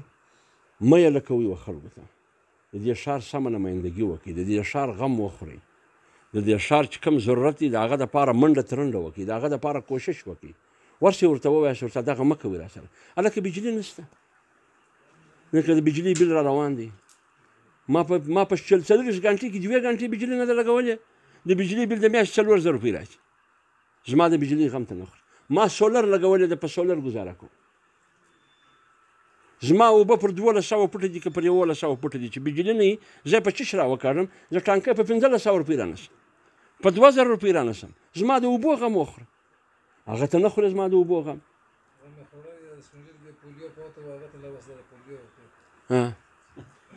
موږ پخوا دا اورېدلي وو چې د 6 کالو واکسین ته پولیو ورکړي و د 9 کالو سړی بل لوژر ورته ولاړ هغه پولیو په خوله کې وراچوي اوس موږ سر نه په خلاصېږي چې ته خلک وژنې که ابادوي نو په کار دا ده دا د سیاسي پارټیانو ذمهواري جوړېږي بلکې د چمن خلکو همیشه پر سیاسي پارټیانو اعتماد کړی سیاسي پارټیانې باید راوځي پر دې خبره غور وکړي ډېره مننه ملګرو چې تاسو دا پروګرام واورېدئ مخ ته یې پسې شیر کړئ موږ د جاپي صاحب یوه نړۍ مننه کوو دا و د جمعیت علما اسلام مرکزي رهنما چې سابق صوبایي وزیر پاتې شوی دی سابق سینیټر پاتې شوی دی شاهین جمعیت محافظ ختم نبوت چې هغه کردار دی چې هغه به بیا په تاریخو کې بیا معلومیږي چې کم کردار دا ادا کړی و یقینا دا خبره ده زموږ د چمن سیاسي پارټیانې هم په دا وجه ناکامه دي چې په الکشن کې چې دی دوی ډېرې اکټیو مګر دی ډېرې مسلې راسي هغه دوی چپې لکه دا د چمن غیر اعلانیه کرفیو یا په چمن کې د منشیاتو سره عام کېدل یا په چمن کې د بجلۍ ناروا لوټېدل یا په چمن کې د نادرا ناروا. نو تاسو ځوانان ته زه وایم هر یو میډیا یاست، هر یو مشر یاست، راپورته سئ. لکه اجایپه صاحب سره چې زه نن ناست یم ته هم راسئ ورسره کښېنئ چې ته زما نماینده اوسېدلی ما ته حساب راکړه تا چیش کړي دي. د منتخب نماینده سره کښېنه، د تیر نماینده سره کښېنه چې ووټ څه غواړي د هغه سره کښېنه چې ته به زما دپاره څه وکړې او تا زما دپاره څه کړي دي. ملګرو راپورت سئ، هېڅوک مې نه خوري، سوال وکړئ، جواب وکړئ، پوښتنه جن وکړئ. دا پیسې چې دا کم فنډونه تیله راوړي دا بالکل نه د خپله جوبه راوړي، دا هغه فنډونه دي چې زموږ د ټیکسه جمع شوي دي. زموږ ټیکس کمه دی چې دا یو سړي کوچنی بچی پر زکندن پروت دی په نډال دوا دی یو له راوړي په هغه کې هم د داسې ټیکس کاټي. که د بجلۍ بیل ورکوي کونډه یې هم ورکوي، امیر یې هم ورکوي، غریب یې هم ورکوي، ملا یې هم ورکوي، طالب علم هغه بجلۍ په بیل کې ټیکس کاټېږي. راپورته سئ، د منشیاتو خلاف کار وکړئ، د بتې خلاف چې پر چینو خوړل کېږي د دې خلاف کار وکړئ. دا ناجایز علامات چې کېږي چې مثال نور ښارو کې به افسران ګرځي، زموږ په ښار کې چې افسر راسي بالکل چاند سلکټډ کسان. او بله به درته وایم یوه خبره اخري دا خبره کوم چې په دا کنګرونډ کې زه ناست یم چې دا سلکټډ کسان ناست دي ډېره په دغه زه په خپله انټرنیشنل کې لاړې اوسېدلی یم، ما مخ شو پر خپل ځای. په دا ځای کې امان الله صاحب زما د پاکستان وشو فدرېشن سربراه چې د بلوچستان څه واحد شخصیت دی چې هرې صوبې له ورسي هلته به د هغه ځای صوبې واکداران ایسي ډي سي وزیران د ده د استقبال دپاره راوځي. دی نن زما سره په ګروند کې ناست دی د چمن په خپل ګروند کې و ده ته بلنه نه ورکول کېږي چې ته راسه و دا ماشوم ته یو کپ ورکړه. و عامو خلکو ته بلنه ورکول کېږي د فدرېشن سربراه د هغه رقم زما د چمن څه وتلی محمد عیسی دی. محمد عیسی د پاکستان د فوټبال ټیم سربراه اوسېدلی دی چې په دنیا کې میچونه د پاکستان دپاره کړي دي او ګټلي دي، اوس یې کوچ دی دا نه یادېږي. کلیم الله چې نن په امریکن لیګ کې دا په هغه ګروند کې ناست لکه عام خلک دا صرف چش دی دا د هغو ادارو منظور نظر نه. نو نور څه ووایم ملګرو، نور یې پر تاسو. السلام علیکم ورحمة الله.